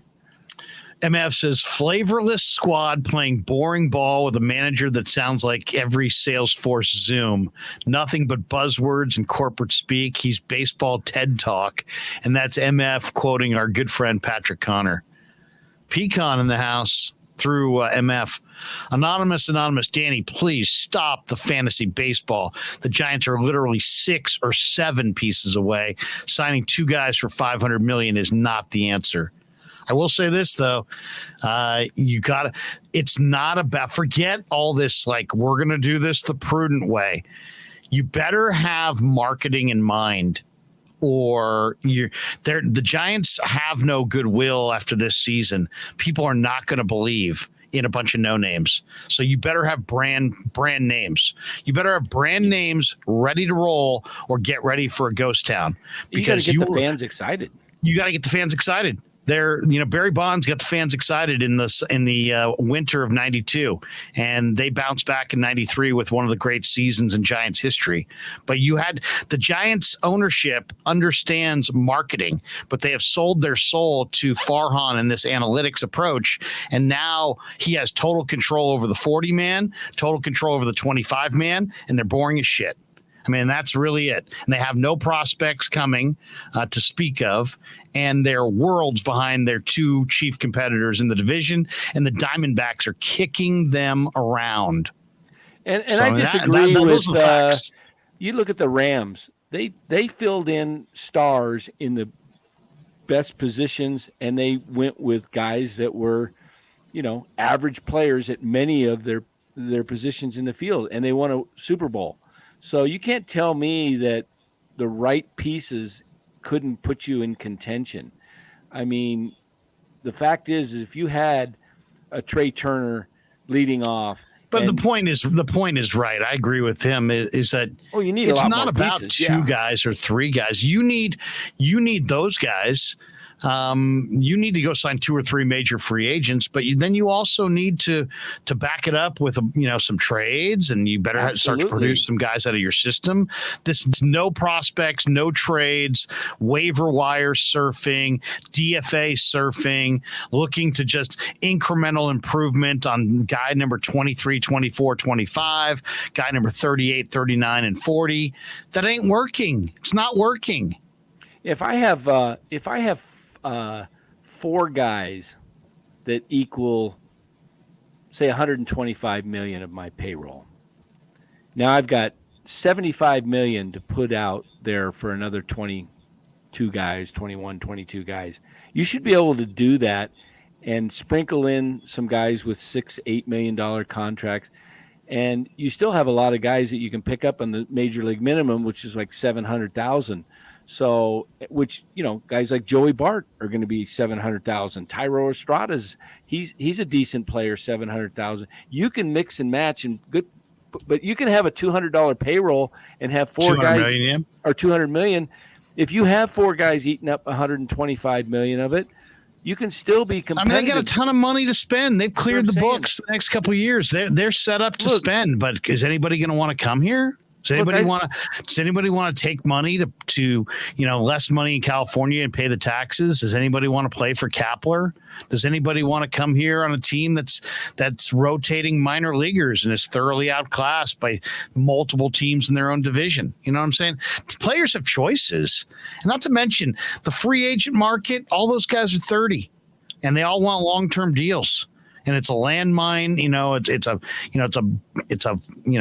everything is a potential explosive landmine that can blow up in your face. Rod Dunham says, "Thank God we've won 3 World Series. Sadly, at least in my lifetime, that may never happen again. Not under the current ownership. Peter McGowan is sorely missed in more ways than one." It's interesting. Look at the New York Mets, for example. They're spending $264 million. They went out and got Max Scherzer. They had Lindor the previous year, DeGrom. They had Robinson Cano on their opening day, but they got rid of that contract. That was an albatross. But Sterling Marte they signed. Mark Canha they signed. Yeah, they were aggressive. So Anonymous is Dan. Next time you go to a game, start a Ron Wotus for manager cheer. Yeah. So I mean, what the Mets did is they went out and spent money. Where are they at? They're in first place. Yeah. The Bat says the Giants dropped $60 million in payroll in 4 effing years, guys. Unbelievable. Yeah. MF says Kapler's Uvalde stance lost the clubhouse. What do you think of that? Think there's any truth to that? That's hard. I mean, it's hard for me to sit there and say, yeah, that's true or not, but it's an interesting perspective. Hey, just what I said, the Mets. when I said 4 guys with 125 million. Right. Scherzer's 44, Lindor's 32, so that's roughly 75 million, and then 27 million for DeGrom, so you're at 102, and then they had Robinson Cano at 24 million, but he's gone now. So there was 4 guys at 125 million, but they got rid of Cano, but the rest of their guys, you know, they got a 15, 13, 12, 10, 10, and then they dropped to 8, 8, 8, 8, 7, 7, 7, and then so, but they're filled. Their roster is not overwhelmingly better than the Giants was last year, in the fact that they've just got a couple of stars. They got Scherzer and Lindor eating up most of that, but they added guys like Marte and Canna with decent contracts. Those guys were available this offseason. Marte and Canna were available. So was I mean, a guy like Marte, who's fast, right-handed hitter, plays center field in a huge ballpark like this. Why didn't they get that guy? They should have gotten that guy. I mean, you're losing right-handed bats left and right. You know the importance of defense in your park. If you don't, you should. That Marte would have made perfect sense. Fish says Kapler's doing what Farhan wants, and that's why he was hired. Lou Marson says ownership might get upset if the A's sweep us and we lose the Bay Bridge Trophy. Well, that's what I'm hoping for. I am a diehard Giants fan, and hear my logic out, everybody. I don't want to see the Giants just keep losing to lose. I want purposeful losing.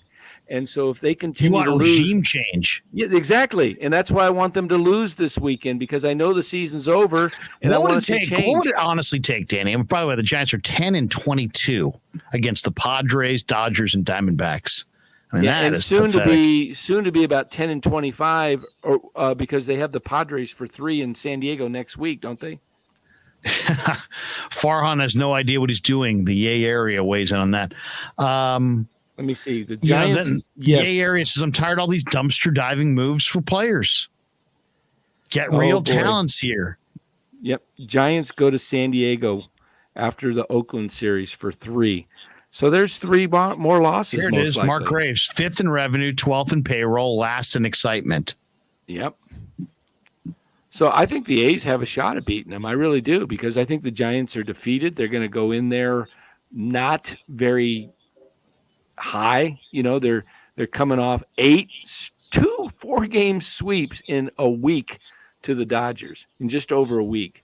That's unbelievable. You couldn't win 1 game against. Oh, they're just so dead. I mean, that's the other reason why it's like, what? You held on to Rodon and Peterson, and you're thinking that you're going to get the big boys back and you're going to make a run?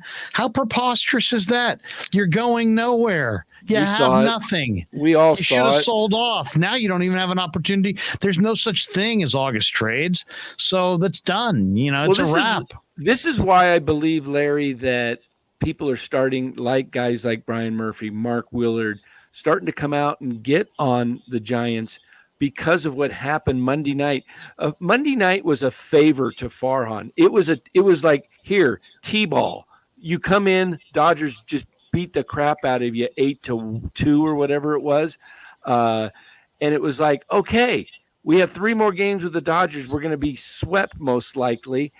Go ahead and here's your permission to sell Rodon, trade Rodon. Go ahead and trade Flores. You at least got rid of Ruff and got something back. I'm happy with J.D. Davis. I think J.D. Davis can actually be a pretty decent player for the Giants. He showed some real power today. He hit 1 out, and then he hit 2 to the track, to the deepest part of the park. So there's a guy that can play good defense. He's got a good arm. He's versatile.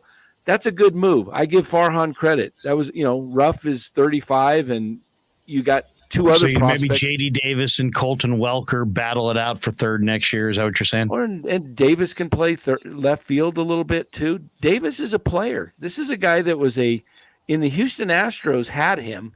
I believe, if I'm not mistaken, he won the batting title at AAA in Fresno. Justin Kerwin says Farhan on KBR. He sees this team going to get hot. We only are 5 out of the wild card. He believes in this team.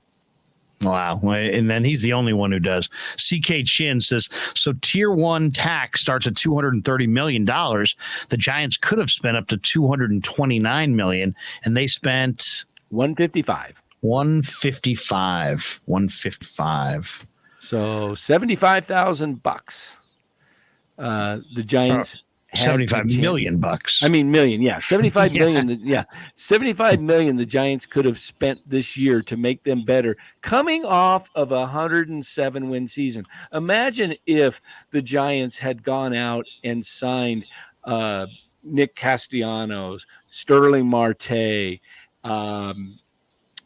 you name it. They got, there's others. Imagine if they were even in the Max Scherzer sweepstakes for, but the Giants did nothing. They signed Jock Peterson for $6 million and Carlos Rodon for $22 million. Those were good signings, but that wasn't going to do anything to move the needle. Sick Call Commando says, Larry Bear says the players aren't playing because they're pressing. I don't buy that at all. These players are playing. Show me the player that's underachieving. I'm not talking about older players regressing. I'm talking about somebody in their prime who's literally underachieving, and and you could say, well, they're kind of pressing. Who's pressing? Trey Lance might be pressing right now. I don't see anybody on the Giants right now who should be really pressing. Are they trying to turn it around? Yeah, they're probably trying to do too much because there's not enough talent. When there's not enough talent in the room, guys try to do too much. But that's not pressing. That's trying to compensate for a crappy roster. Let's be honest, they are totally outgunned here. This is not, these games are not even fun. It's like, I feel like I'm watching, a major league team against a minor league team. Yeah. And I have said some pretty bold statements in the past few weeks where this club was heading. And I also made the point just about a week or two ago that I see them finishing 4th in this division. I think Arizona catches them. There's no doubt. How far are they back? I don't even know. Arizona owns them. Right. Absolutely owns them. They're younger. They're faster. They've got a better attitude. They're playing harder. I kind of wonder how hard this team is working this year, in addition to their lack of talent. 4 games separate the Giants and Arizona. Arizona's not playing that great recently, but they're 4 games. I see the Giants could finish last in this division. How about that, to go from a 107 win season from first place to last this year? There are only 5 games separating the Giants and the Rockies from last place. So Giants are 21.5 games. MS, did you guys read Brian Murphy's Jock blog? Very depressing. Yes, we did. Or Danny did. Yeah. Jay says Farhan's competence is being questioned. Everybody understands he's smart, but he doesn't have any pelts on the wall. He doesn't have any rings on his hand. He hasn't won anything, really. No, he didn't win anything at Oakland, and he didn't win anything. Did he make the A's better? Did he make the Dodgers better? Has he made the Giants better? Are the Giants better than the team that he inherited? Are they better today? I don't see it. I don't see the momentum. I really don't. There's momentum. It's just going the wrong way. Well, yeah, so I don't see the positive momentum. Yeah. Do you? No. I am actually more discouraged after the trade deadline. I was hoping for either many additions to try and go for it this year or complete sell-off. One way or the other. It's that old saying, crap or get off the pot. Do something. They did nothing. He did exactly what I thought he would do on a show. I think we had the show Monday night, and we said, what do you think he's going to do? And I think if I remember, I said, I think it's going to be like 2019. We're going to see some sell off a little bit for some minor leaguers and maybe a deal or two to make the big club, So that's exactly what he did. So this is after a while, this is who he is. He's not a guy that goes out. There are general managers who are known, like AJ Preller and many They're others. making all the right moves. Padres are making all the right moves, and But look at the momentum they have in their yard. They're known Look at their for ticket going sales. after Look it. at their team. Sometimes Yeah, they've been going after it. Sometimes they're you going make after it. Padres understand the Chargers are gone. They're the only show in town. This is their go period, and they're going for it. And the Dodgers are going for it. And the Giants have a ton of cash, all the motivation in the world, a very attentive and supportive fan base, and they're not going for it. They're pocketing profits, and they're moving deck chairs around on the Titanic, and they have a boring team with no prospects. Wow. Oh, yeah. It is. I mean, that's bad, man. Fish says it sounds like you don't trust the process, Larry. Yes, I do not trust the process. I hate the process. If this is the process, I have disdain for the process. Fish, let me. They didn't have the prospects that Farhan has drafted in the 4 years to be competitive to go out and get a Juan Soto. What does that tell you? What is this process? The process has been rebuild the farm system, and the Giants farm system has been re-ranked by Baseball America just recently as the 17th best in baseball for organizational talent. You're on the wrong half of, you're going the wrong way. This was a franchise that looked like they were top 10 in minor leagues. Now they're ranked in the second half. The garlic fries are good, though. Wouldn't you say? They're good, but after a while, I had them a few weeks ago, and it was kind of like, I can only eat so much because really, I get really full on those things. And How about the crab sandwich? Do you like the crab sandwich? My wife loves the crab sandwich. Absolutely loves it. I mean, my wife's more excited about the crab sandwich at this point than the actual. Are you kidding me? The crab sandwich is worlds more exciting than the additions. Clarence speaks. How about Hosmer and Gallow? Completely reasonable additions at the deadline. I mean, Joey Gallo would have been a nice little addition. Why? Because it was so obvious that he just can't handle New York City, and he's not the first. Kenny Rogers couldn't handle it. Ed Whitson couldn't handle it. Chuck Knobloch couldn't handle it. There's just guys who can't handle it. What is Joey Gallo, though? Joey Gallo's got tons of power, and he's a two-time Gold Glove outfielder. You got a bad defensive outfield. You got a sleepy team. You couldn't add a guy like that and put him in the lineup? Dodgers could. Yeah. Let me address CK Chin here because CK says I did a 180. Well, here's the thing. They could have gotten Soto if they would have upped their offer, but they had the pieces, but they weren't willing to send as many pieces. The Giants actually could have sent Luciano, Harrison, Matos, and Bednar, and they could have included a few more pieces, but they weren't willing to do that. That's what I meant by they had the pieces. But if you compare their top four prospects to the Padres' top four, no, they didn't have that. But if Hunter Bishop had actually come through in the minor leagues and was having the type of year that he's projected to have, they would have definitely been on the Soto trade because Hunter Bishop is hitting below 200 in high A, or he was. He's starting to pick it up recently, but Hunter Bishop was a 2019 number one draft pick, and he's in high A. You look at other high A picks or 2019 number one picks, they have already reached AAA, or some have already reached. And he was a college bat who played a full career at ASU. College. This isn't a high school kid. This is a college guy that should be.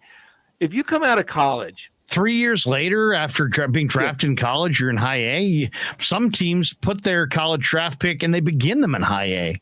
Oh yeah. I mean, I will tell you, he hasn't really advanced at all. Right. If you're a college star hitter and you're drafted in the top 15 of the draft, it shouldn't take you longer than 2 years. In the third year, you should be in the majors. Third year. Calba, if you're on the fast track, absolutely. Calba Kamiga says, here's 10 bones. He says, I'd like somebody to ask Farhan why every major prospect other than Kyle Harrison went backwards this year in development. I mean, building young was the grand plan, wasn't it? Calba, you are spot on. That question needs to be asked. That question will not be asked. Yep. Justin Kerwin says they hired the wrong guy for the job. Should have hired Theo from the Cubs. Theo was a proven winner. It wasn't Theo they interviewed with the Cubs. It was who's the other guy they interviewed from the Cubs? It wasn't Theo. It was somebody else. I thought it was the Tampa. The other guy. Well, they had talked to the guy from the Cubs too. I just forget his name, but it wasn't Theo. It was one of the guys that was with Theo. Did we get this one from Jim? No, Jim Olay, $9.99. Garlic fries are like the scorpion bowls at Trader Sam's, meant to be shared, but that ain't always the case. The Seagulls love them. The Seagulls love them. You ever too. been to Trader Sam's in the outer Richmond? No, I haven't been there. Oh, Danny. Jimmy knows that scorpion bowl at Trader Sam's. It's like a concoction of like fruit juice and hard alcohol. Comes in like a gigantic bowl. And it probably should be called a COVID special because it's like a gigantic share deal. Everybody sips off the same drink. That's MF said who it was. I was trying to remember who it was. Wasn't Kime Bloom? Wasn't he with Bloom? Tampa? No, the guy that the Cubs had, I forget his name, but the Giants interviewed him as well. It's not Kime, but Kime's the Red Sox GM. How about an experienced GM like Jim Bowden, who writes for The Athletic? Do you think he would be interested in coming back? I mean, he's a guy. I know he'd be interested. The question is, are they interested? Because I just read a great article he put out today. He actually described trades and what it was like and how some trades Marge Schott turned down. Marge Schott turned down a deal. Can I inject one thing here? If you're going to go in a certain direction, you need a GM that goes in that direction. Like if you were going to go in the farm direction, you need somebody who's got track record building up a farm system. If you really believe, Danny, that the Giants have to go heavy in the free agent market, you know who they ought to sign? Ned Colletti. Yeah. Because Ned is an expert at handicapping the free agent market and getting good deals at good prices. And if you since the Giants are now in a mode where it looks like the free agent market of 2022 is essential and that they have to land guys in that free agent market, who do you want to take a chance on trying to land guys in free agency? Farhan and Scott or Ned Colletti? I mean, it's not even close. It's not even close. You want Ned Colletti. Ned's the guy who can go sign free agents. Now, he might not be the guy to build up your farm system, but maybe, if I were the Giants, I'd try to throw some cash at Logan White to leave the Padres and come here and build up their farm system and let Logan work with Ned. Hire Will Clark, hire Vogie, switch this thing up. I mean, I'm not saying that last year wasn't impressive, but the backslide from last year to this year is dramatic. And look at the farm system. It's not ready to spit anybody out. And there's really no guarantees that 2 years from now is going to be any better. Not really. It's not like, the Giants have all these guys at A-ball that are just ready and rocking and rolling. And they're just they've got awesome prospects, but they're all in rookie league. No, they don't. They have question marks even in A-ball. So there's no guarantee that if they stay with Farhan, that 2 years from now, it's going to be better than it is today. There's no guarantees there. I kind of like the plan of maybe having someone like Ned come in for a couple years, go hard after the free agents, and then also have another person who's while you're doing it, do it simultaneously. Yeah, bring in somebody who's really good at developing the farm system and have kind of dual role. If you've got money to spend, put the money out there into your front office, the guys that have proven winners. I mean, guys that have done it. I mean, this whole situation, what they're doing with, getting all these fringe guys and trading for guys that are, nobody's ever heard of on somebody's AAA who's hitting 200 and they're called up to become, in the starting lineup. I mean, and then you got guys that your own guys aren't going anywhere. And so you're trying to mix and match. No, go hard and get the free agents, get them in here, guys that are proven major league players. You don't have to sign them to these exorbitant long-term contracts. You can overpay for 2 to 3 year contracts. Give those players an option. I'm even okay if you have to go year to year like they did Rodon. Imagine if you had Schwarber, Castellanos, Sterling Marte, some other guys I'm trying to think of that were good last year that signed as free agents. And bottom you line is they overpaid. have to land free agents this offseason, or next year is going to be worse than this year. Yeah, because their veterans are getting older and their prospects are not ready. Right. So exactly. So you know what I'm saying? This is not like, it's not like, hey guys, just be patient. Next year will be better. No, next year will not be better. You could not make an argument that says that next year will be better. That makes no sense at all. Belt's not going to be better. Crawford's not going to be better. I mean, who's really going to be better? Doval, maybe Logan Webb, Bart, maybe Joey Bart. There's like a half dozen guys that might be better. There's just for every guy that might be better, there's at least one guy that's going to be worse. Lou Morrison says next Saturday is the 2012 World Series reunion at Oracle Park. Pittsburgh's in town. Expect 18,000, at the ballpark. Yeah, and that's embarrassing, man. Yeah, that's embarrassing. Packed house should be a packed house. Colin here says Colin McGuire, Will Clark as the new manager. Yeah, Larry's throwing that out. And what's going to happen in this A's series? If the A's sweep the Giants, would that be enough for the Giants ownership to say, you know what, we need a reset? Is there anything that would make them reset, or are they just like, you know what, we're in the Farhan Gabe business and we're going to stay in the Farhan Gabe business? Because right now, the Farhan Gabe business looks like bad business. Yeah, I mean, why would you continue that? Bad for marketing. That's for damn sure. It really is, because people are not going to be excited about the team. The only way they can do that is if they actually go out and do sign those free agents and get them. Because, see, Larry, one of the things I would like to see done is do the creative contracts like Rodon. If a player has a great year and wants to opt out after 1 year, at least you got him here for a year. You can repeat that cycle every year. And so until your prospects are ready. If your concern is we don't want to block our prospects by signing guys to 5, 6, 7 year contracts, then sign them to 4 or 5 year contracts with opt-outs at 1 or 2 years, because that allows the player to reset first of all, the market. Stop spinning that story. I mean, stop it. This whole like, hey, we don't want to sign free agents because they're going to block our prospects. How about this? How about you have a bunch of prospects that are blocked before we worry about blocking your prospects? Yeah, and the thing is, think about that. Oh, we don't want to block our prospects. We don't want to block. That is you don't so have stupid. Any prospects. Yes, you have no prospects. And if you have great prospects and they're blocked, trade your other great players, or trade your prospects for even greater people like the Dodgers do and the Padres just did. That's what your prospects are for. If they're that good, I can't listen to that anymore. I can't listen to them. We can't block our prospects. You have you're trading for the Padlos and Fairchilds of the world. You're barely getting by at the major league level. You just traded for Dixon Machado, who's a 30-year-old career minor leaguer. Why? Because you're not deep enough, because you have no prospects. And now you're going to tell me that you can't sign Trey Turner because Marco Luciano might be miraculously ready in a year, when it's illogical. It makes no sense. Nobody's buying it. Stop.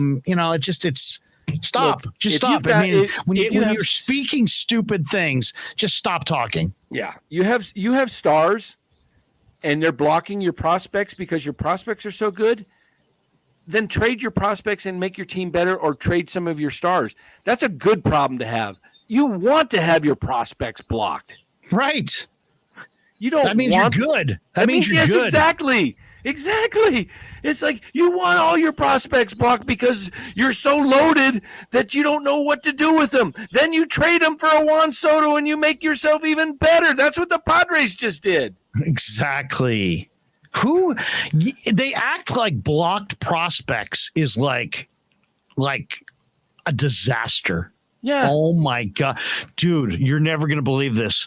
We've got a great shortstop, and we got another great shortstop who's in the minors, and that other great shortstop's ready to go right now. But damn, we've got a great shortstop in the major leagues. Yeah. Though, I think the Giants would like to have those problems. Yeah, it's like having a quarterback. Those are not problems, okay? What you are right now with a $150 million payroll, a GM that's fascinated with nobodies, a manager who's doing curls and putting on baby oil, ownership group that pocketed $20 million in a key year. Those are problems, not, oh my God, we've got a great shortstop, and oh my God, we got another great shortstop. What do we do?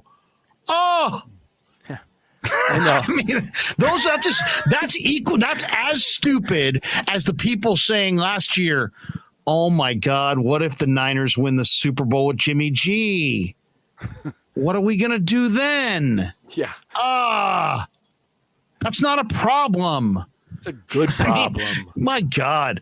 Sick call commando. Listen to Larry Bear right now. I can promise nothing is changing soon. Great. Just all this. You know why the 49ers won Super Bowls with Bill Walsh? He went out and got Steve Young behind Joe Montana. It's like, oh no, what are we going to do? We got both. Oh my God, we've got Steve and Joe. Oh, we blew it. Idiots. What are we doing? We got Montana and Young. Oh, we're morons.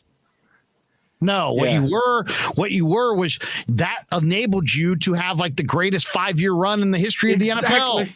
Exactly. Oh my goodness. It's amazing. It's amazing what people. It's amazing the tripe that people will buy too. It's like there's other people that will repeat that. They'll walk down. They'll call up. I'll see them. Krueg, the real problem here is we can't get a shortstop because we got Luciano coming, so we can't get Trey Turner. That's going to screw us up. What? I mean, who would What's you rather rather screw be? you up is Dixon Machado is a minor leaguer, and Austin Wynns is a minor leaguer. Right? That's going to screw you up. Yeah. It's amazing. Who would you rather be right now? The Giants farm system or the A's? Oh, the A's. Exactly. Easily. The A's had a couple guys in the futures game that look pretty good. Yeah, and they've got 2 top 35 prospects in baseball, and they're both catchers. Oh, no, what are we going to do? We got Sean Murphy in the majors, and we got 2 star catchers in the minors. Oh, my God. It's incredible. What do I do? What do we do? I can't play all 3 of them. What do I do?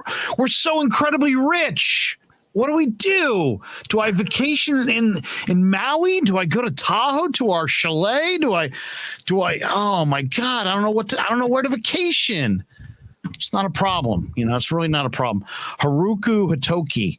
How many Giants do we want in 2023 that are currently on the team? I bet we can't even field all 9 on the field. No way. We're not going to have Jock or Rodon. No, you may have Rodon.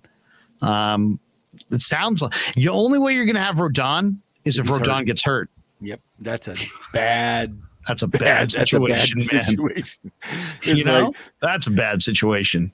I mean, I'm serious. If I'm ownership, I'm pulling the Jimmy G thing. You're not when the Giants are pretty much out of it here. They're out of it now, but when they're really out of it after next week, when they get swept by San Diego, I'm like, Carlos, we love you.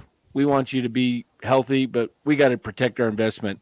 We're going to go to you say, will you re-up with us now? We'll rip up your contract. We'll add you for next year. Instead of $22 million, we'll re-sign you for $30 million for 3 more years. We'll give you a $90 million extension. You ready to sign it? Otherwise, you're not pitching the rest of this year.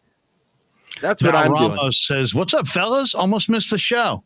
Oh, don't miss the show. Never miss the show. CK Chin says, Padres put their chips in. Giants didn't want to. Yep. Didn't want to?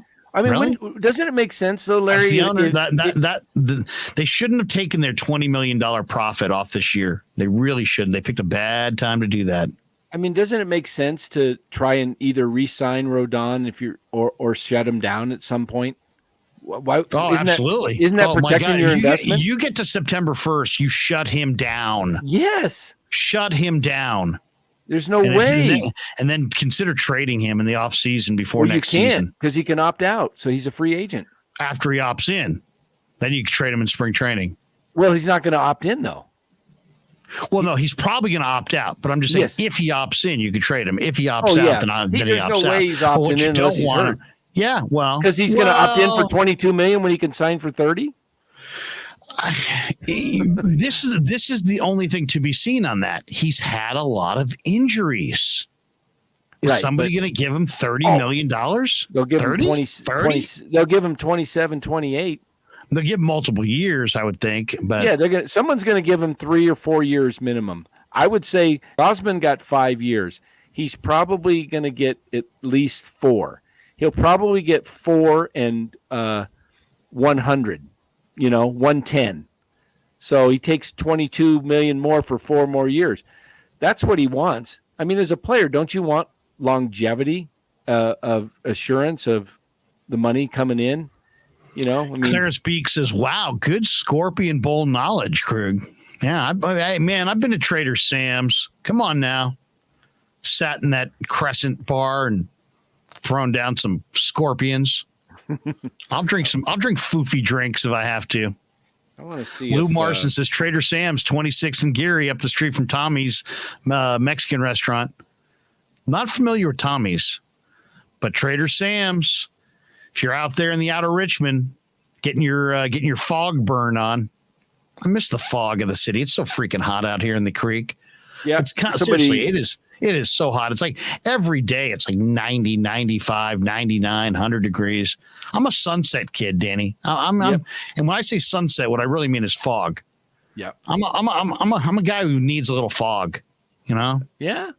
Seriously, I need fog. I like fog. I like to work out in fog. I like to run in fog. I like the City Connect jerseys with the fog. Is there fog on the jerseys? Yeah, a little bit. Yeah. The City Connects are pajamas. Yeah. Nick, he is is he a Boris guy, Rodon? Yes, he is. So Rod Dunham, $5. Peter McGowan would always say winning the World Series was the goal each season. Has Farhan or Larry Bear ever said that? It starts at the top. I mean, did they really think they were going to win this year with what they were putting out there? They did. They did. I mean, we heard it last night. Crazy with the Mad Dog. Farhan was saying we like our guys. We like our guys in spring training. That's right. We played that interview last night on the live stream from Mad Dog in the preseason with Farhan. Tyro's going to step up. Joey Bart's going to step up. And, Ruff was going to step up. Yeah, all these guys were going to, and everybody questioned it. I mean, Mad Dog's like, you can't reproduce that, can you? You're not going to be able to do that, Farhan, are you? Talk about that. Talk about that, Farhan. One lousy time. MF. Go for it. Loved what Ned did in L.A. He established what the Dodgers are today. That's a good point. MF says, is Ned willing to come out of retirement? I could text him. Should I text him? Gosh, let's see if we can get him signed right now. Let's get a push. What if Ned, we're hiring you. I know it's Larry and we're hiring you. Just say that. And then just be like, put out a press release. Larry's hiring Ned. Yeah, I mean. Oh my God. That is awesome. Todd says Ned. Clarence Beek says, Larry, call into KMBR. No. Could you imagine that? That would just be ridiculous. Valley Dude 5,000, $4.99. Much respect to all the Giants fans and the Giants organization for the love for Vince Scully. They did a good job. Thank you from a Dodger fan. Yeah, you know what? They did a good job. The Giants are crappy right now, and they're making horrendous decisions.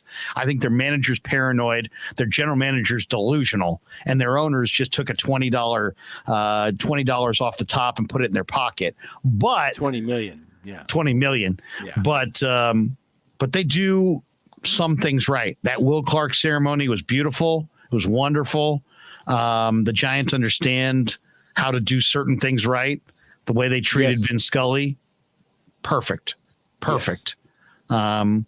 And that does make you proud as a Giants fan that they do those things right, for sure. Yes. Don't you think? I mean, because there's other organizations that blow those things, and the Giants hit that out of the park. Now they don't have a prospect to save their life, and they're picking up no-name guys left and right, and it's $60 to park and $35 for a crab sandwich. But you hear what I'm saying? Oh yeah, no, that is. Let's see. What else? We got a bunch of people in the chat. I mean, it's just an endless parade of people in the chat. MF says Kapler reminds me of Jim Harbaugh a little bit. Team looks worn out. Oh, you know what, MF, you are so spot on. The Giants as a team remind me of the last year of the Harbaugh era, where was Harbaugh smart? Yeah. Was he a good coach? Yeah. Had the team quit on him? Hell yeah. And had he worn them out emotionally and mentally and physically? Yes. And that's where the Giants are at right now. Totally worn out by Gabe's number crunching and analytic approach and his crazy intensity and all of his insecurities and all of his, he just worn out. That. I think MF right there. I think that is probably the most salient comment we've read in the chat. The Giants are like the Niners in the final year of Harbaugh. They are emotionally and mentally worn out by their leader, and they're no longer following him.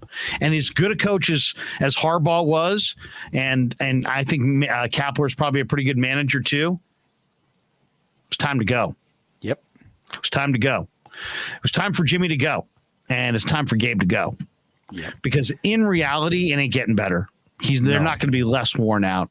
He's lost the room. Yeah, they can trade out all the veterans and bring in new guys, and guys might say right things, but this endless lefty-righty, this endless platoon, this endless the Tandy 5000 tells me who to play. You lose guys over time, and I think he's lost them. I think he has. I see a team that is totally and utterly checked out. Yes. Hey, look at this. Shante says I did a pretty good Mad Dog. I think we should do a little Mad Dog and your Farhan, and I'll interview you about. I don't do a Farhan. You don't do a Farhan. Can you do a Gabe or? Here we go. Susan Slusser's being a Farhan apologist right now in KMBR, claiming no team offered anything for Rodon. Utter bullshit. Anonymous. You could have got. I don't know if it's utter bullshit, but doesn't make sense to keep him. What are you gaining? And here's the thing. Do you really know that? Or you just suspect that? There's a big difference between I suspect Farhan didn't get offers he wanted and no team offered anything. Why don't people follow up and say, what were you offered for Rodon? What players were you offered? And do you know that? I mean, enough lips cover everybody and you don't really know that. Do you really know that? Do you know for sure that what exactly they were offered? Or did somebody whisper to you, hey, Suze, we weren't really offered much for Rodon. Okay, what was it? My next question, if somebody tried to spin that to me, would be like, really? Tell me what you were offered, and I'll decide for myself. Yeah. What was the offer? What prospects? Or I'm the kind of guy who would just say, dude, I don't believe you. I don't believe you. I think Mark that's Gray says, Larry, been on fire all week. Thanks for the laughs. Mark Graves, been on fire all week. Thanks thanks for the last. Thanks, Mark. Here's my Mad Dog. I used to listen to him all the time when I lived in Connecticut. One lousy time. Yeah. I used to listen to him every day, Mike and the Mad Dog Show. And this is how they open up his big opening. They come,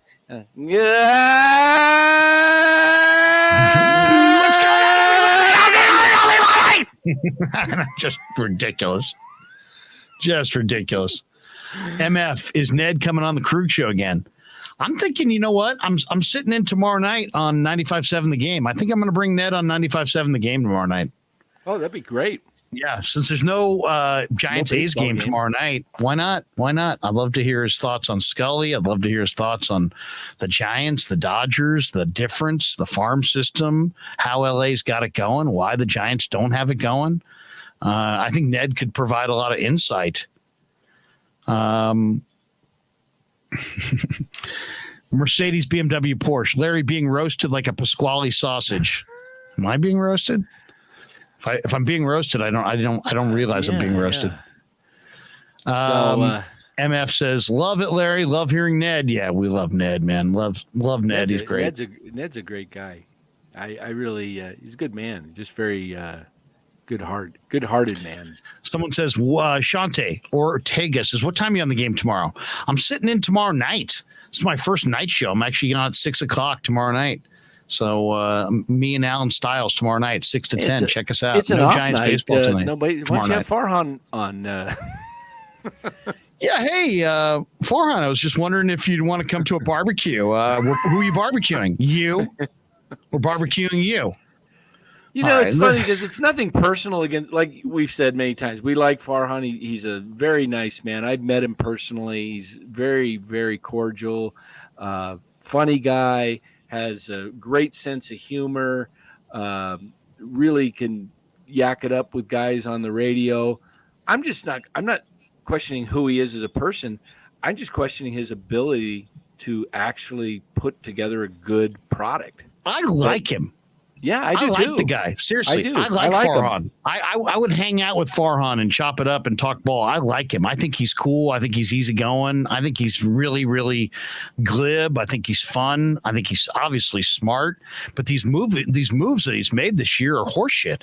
And this incredible parade of nothing on the back end of the roster, while you have absolutely nothing.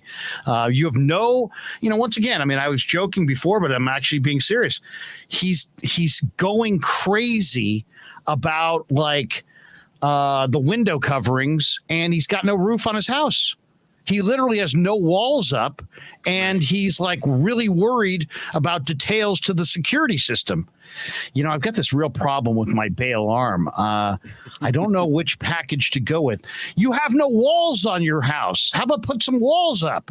And then let's worry about the security system. I mean, it's like they're so fascinated with the back end of the roster and the back end of the 40-man. You have nothing there. There's nothing. You have no house. You have no lineup. You have no bullpen. Yeah, but we got to get these defense. We got to get these blinds up, though. Yeah, I don't want anybody. I know just people bought the most beautiful plantation shutters you've ever seen, and they are fantastic. And I got a lifetime warranty on it, Krueg. Great, that's awesome. By the way, you might want to put a roof on. I think it's going to rain sometime in the next few weeks. And the thing is, the accountability needs to be accountability, because he could say, well, our players in the minors just aren't producing and having the years we expected them to have. Then somebody's got to pay. It's got to be the minor league director. It's year 4. There is no excuses. There's no secret rock that you can hide under. There really isn't. You've been running the show for 4 years. So if you don't have the prospects to trade, let me think who that's on. You. All right. So that's it. Nothing else. There's no more talk, no more blame, no more hiding, no more crap. Every guy in the organization after year 4 is your responsibility. That's the bottom line on it. It really does come down to that, because, the thing about sports is it's a entertainment business, but it's what have you done for me lately business. I mean, guys, it's, you can't rest on, did this year, I mean, guys have down years, teams have down years, but what are you doing to improve it going forward? I mean, the Giants haven't had enough of they were great last year. Were you guys ripping them last year? This is constantly evolving. Right. You know what I'm saying? It's just yesterday doesn't mean anything. Today, it's all about today and tomorrow. So do you take that last year into account? Yes. But I'm starting to think last year was an aberration. Well, you because look it clearly for example, like the 49ers.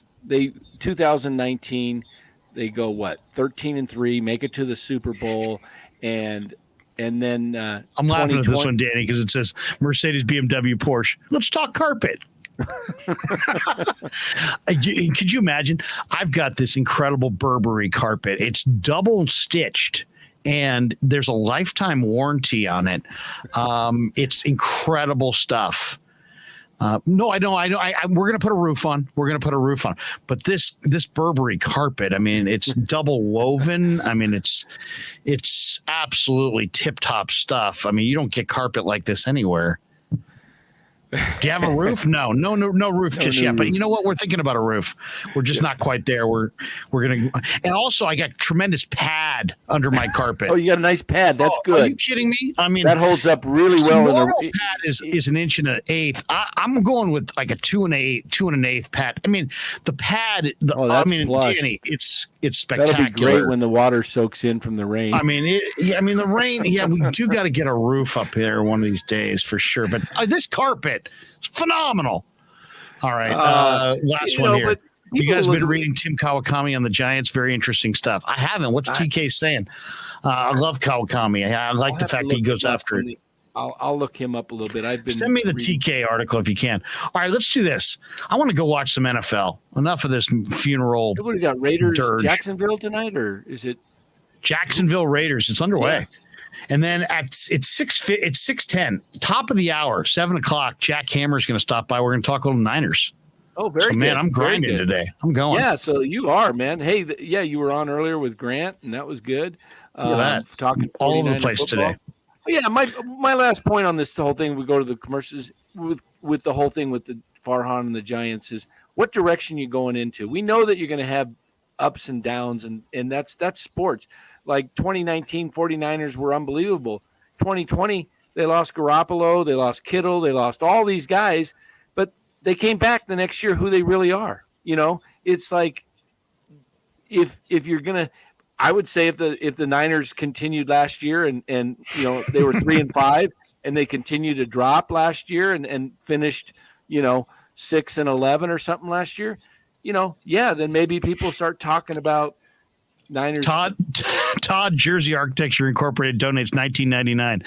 Larry, it's worse. We're paying for the damn blinds. Oh. And this one, Shanti Ortega, heard shag carpet's pretty nice.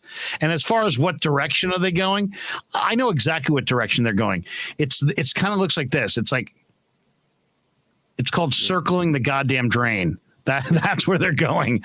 They're going nowhere. They're going down the drain. And away go Troubles. Down the drain. All right. On that note, it's time to pay the bills on That's right. The Krueg Show. Larry Krueger here for Telmetrics. Thanks to Casey Bateman and the good people at Telmetrics. If you're an occupational therapist, if you're an orthopedic surgeon, a chiropractor, a physical therapist of any kind, Telmetrics is designed for you to use in your practice and will greatly benefit your patients. Telmetrics uses computer vision and artificial intelligence and provides a platform for outpatient rehab therapy services, both in the clinical and the telehealth environments. So using Telmetrics can improve your patient's experience and much more. So for all your sports injury needs, or if you're a physical rehabilitation specialist of any kind, make sure you use telmetrics.co, Telmetrix.co. And thanks to Casey Bateman and all the good people at Telmetrics for being a proud sponsor of the Krueg. I'd like to thank our sponsor, Dan Coccimilgio. Dan is a buddy, and he is a phenomenal retirement planning specialist. And you can contact him today at securemoney.com or at his number, 925-628-9966. There's a lot of uncertainty in our world right now, and you want to make sure that your money is secure. That is the key. Danny's got 25 years of experience, born and raised right here in the Bay Area, and he can help you get an immediate 10% premium bonus on your principal retirement account. So give him a call, 925-628-9966. He'll make an appointment with you, and you can sit down. It's not a one-size-fits-all kind of a deal. He'll consult with you and come up with a strategy to get you going to where you want to be. Once again, 925-628-9966, securemoney.com on the web.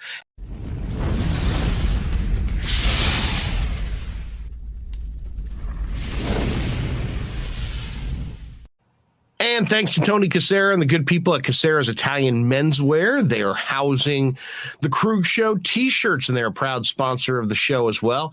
The Krueg Show t-shirt, the Krueg Show podcast t-shirt is available there at their store in Dublin. Their address is 7372 San Ramon Road in Dublin, California. And go see Tony Cassera and get yourself a Krueg Show t-shirt and support the show. And special thanks to our sponsor, New York Style Italian Sausage. That's right, NewYorkStyleSausage.com is their website. Phenomenal product, whether it's the breakfast sausage, the Italian mild, the Italian spicy, the chorizo. You cannot go wrong with New York Style Italian Sausage. Once again, NewYorkStyleSausage.com. Often imitated, never equaled.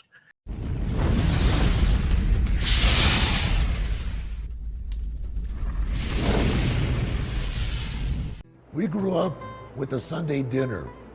That means no matter how busy you were, no matter where the hell you were, you came to dinner on a Sunday night. Yeah, Sunday dinner without sausage, it's like a church without God. You know, how can you go to church if you don't believe in God? You know, and along with the sausage also became the discussions. That was discussion night. You know, it wasn't a typical family that you sit there and you're quiet, you know, and you don't talk with a mouthful. Oh no, man. Italians talk when they're eating. Italians even talk when they're sleeping. And definitely we talk with our hands. So if we can't express it through our mouth, through our lips, we express it with our hands. So, and that's what sausage is, really. It's an expression, you know, that life is good.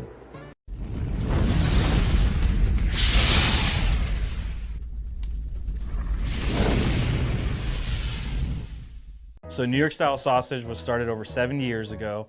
We are the largest producer of fresh Italian sausage on the West Coast. What makes our sausage in New York style is really the recipe came from back east, from New York, you know, from Connecticut.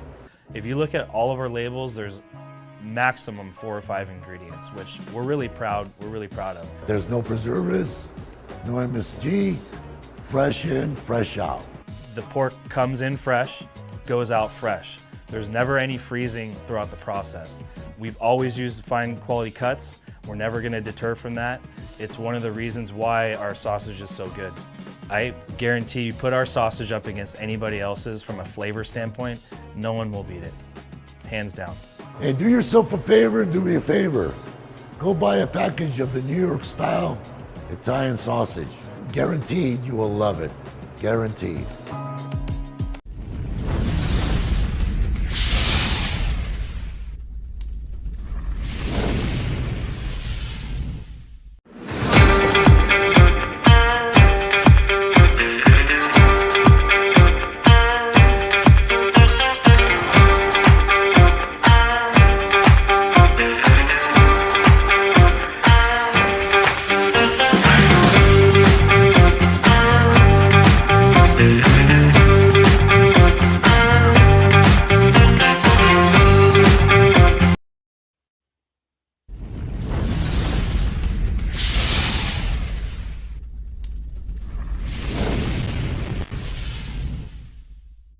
Coming down the home stretch on the Krueg show, and we had somebody in the chat who said, what somebody asked what stores, let's see here.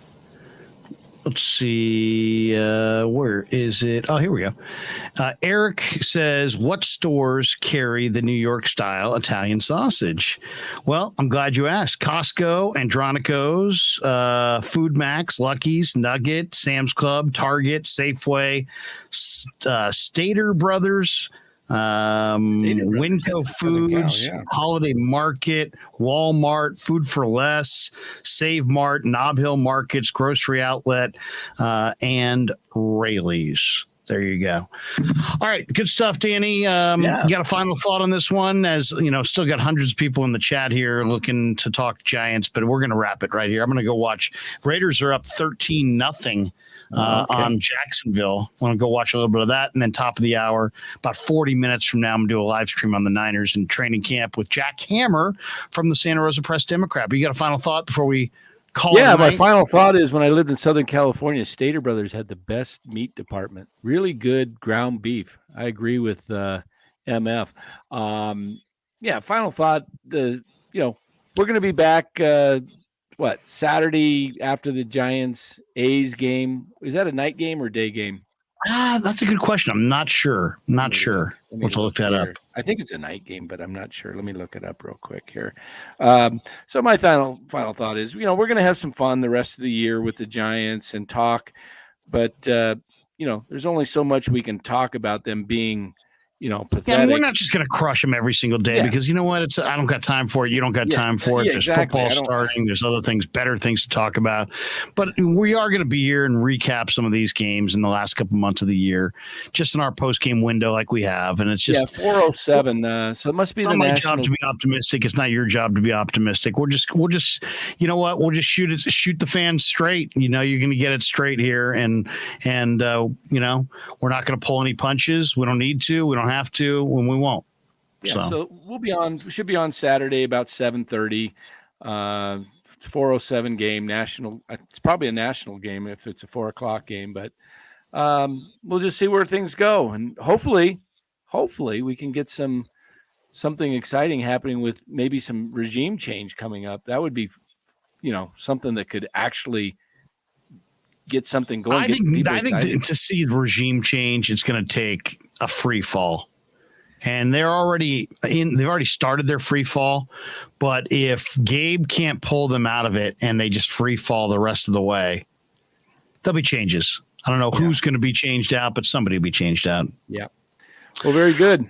All right, man. Have a great night. For the rest of you, tune in top of the hour, 40 minutes from now on the Krueg Show. Jack Hammer, Santa Rosa Press Democrat, stops by. We'll talk 49er football. See you at 7. Yeah, never met a man I've been scared of. Careful, you gon' get exactly what you asked for. Careful, whatever you bring me getting handled. I answer to no one, I don't need to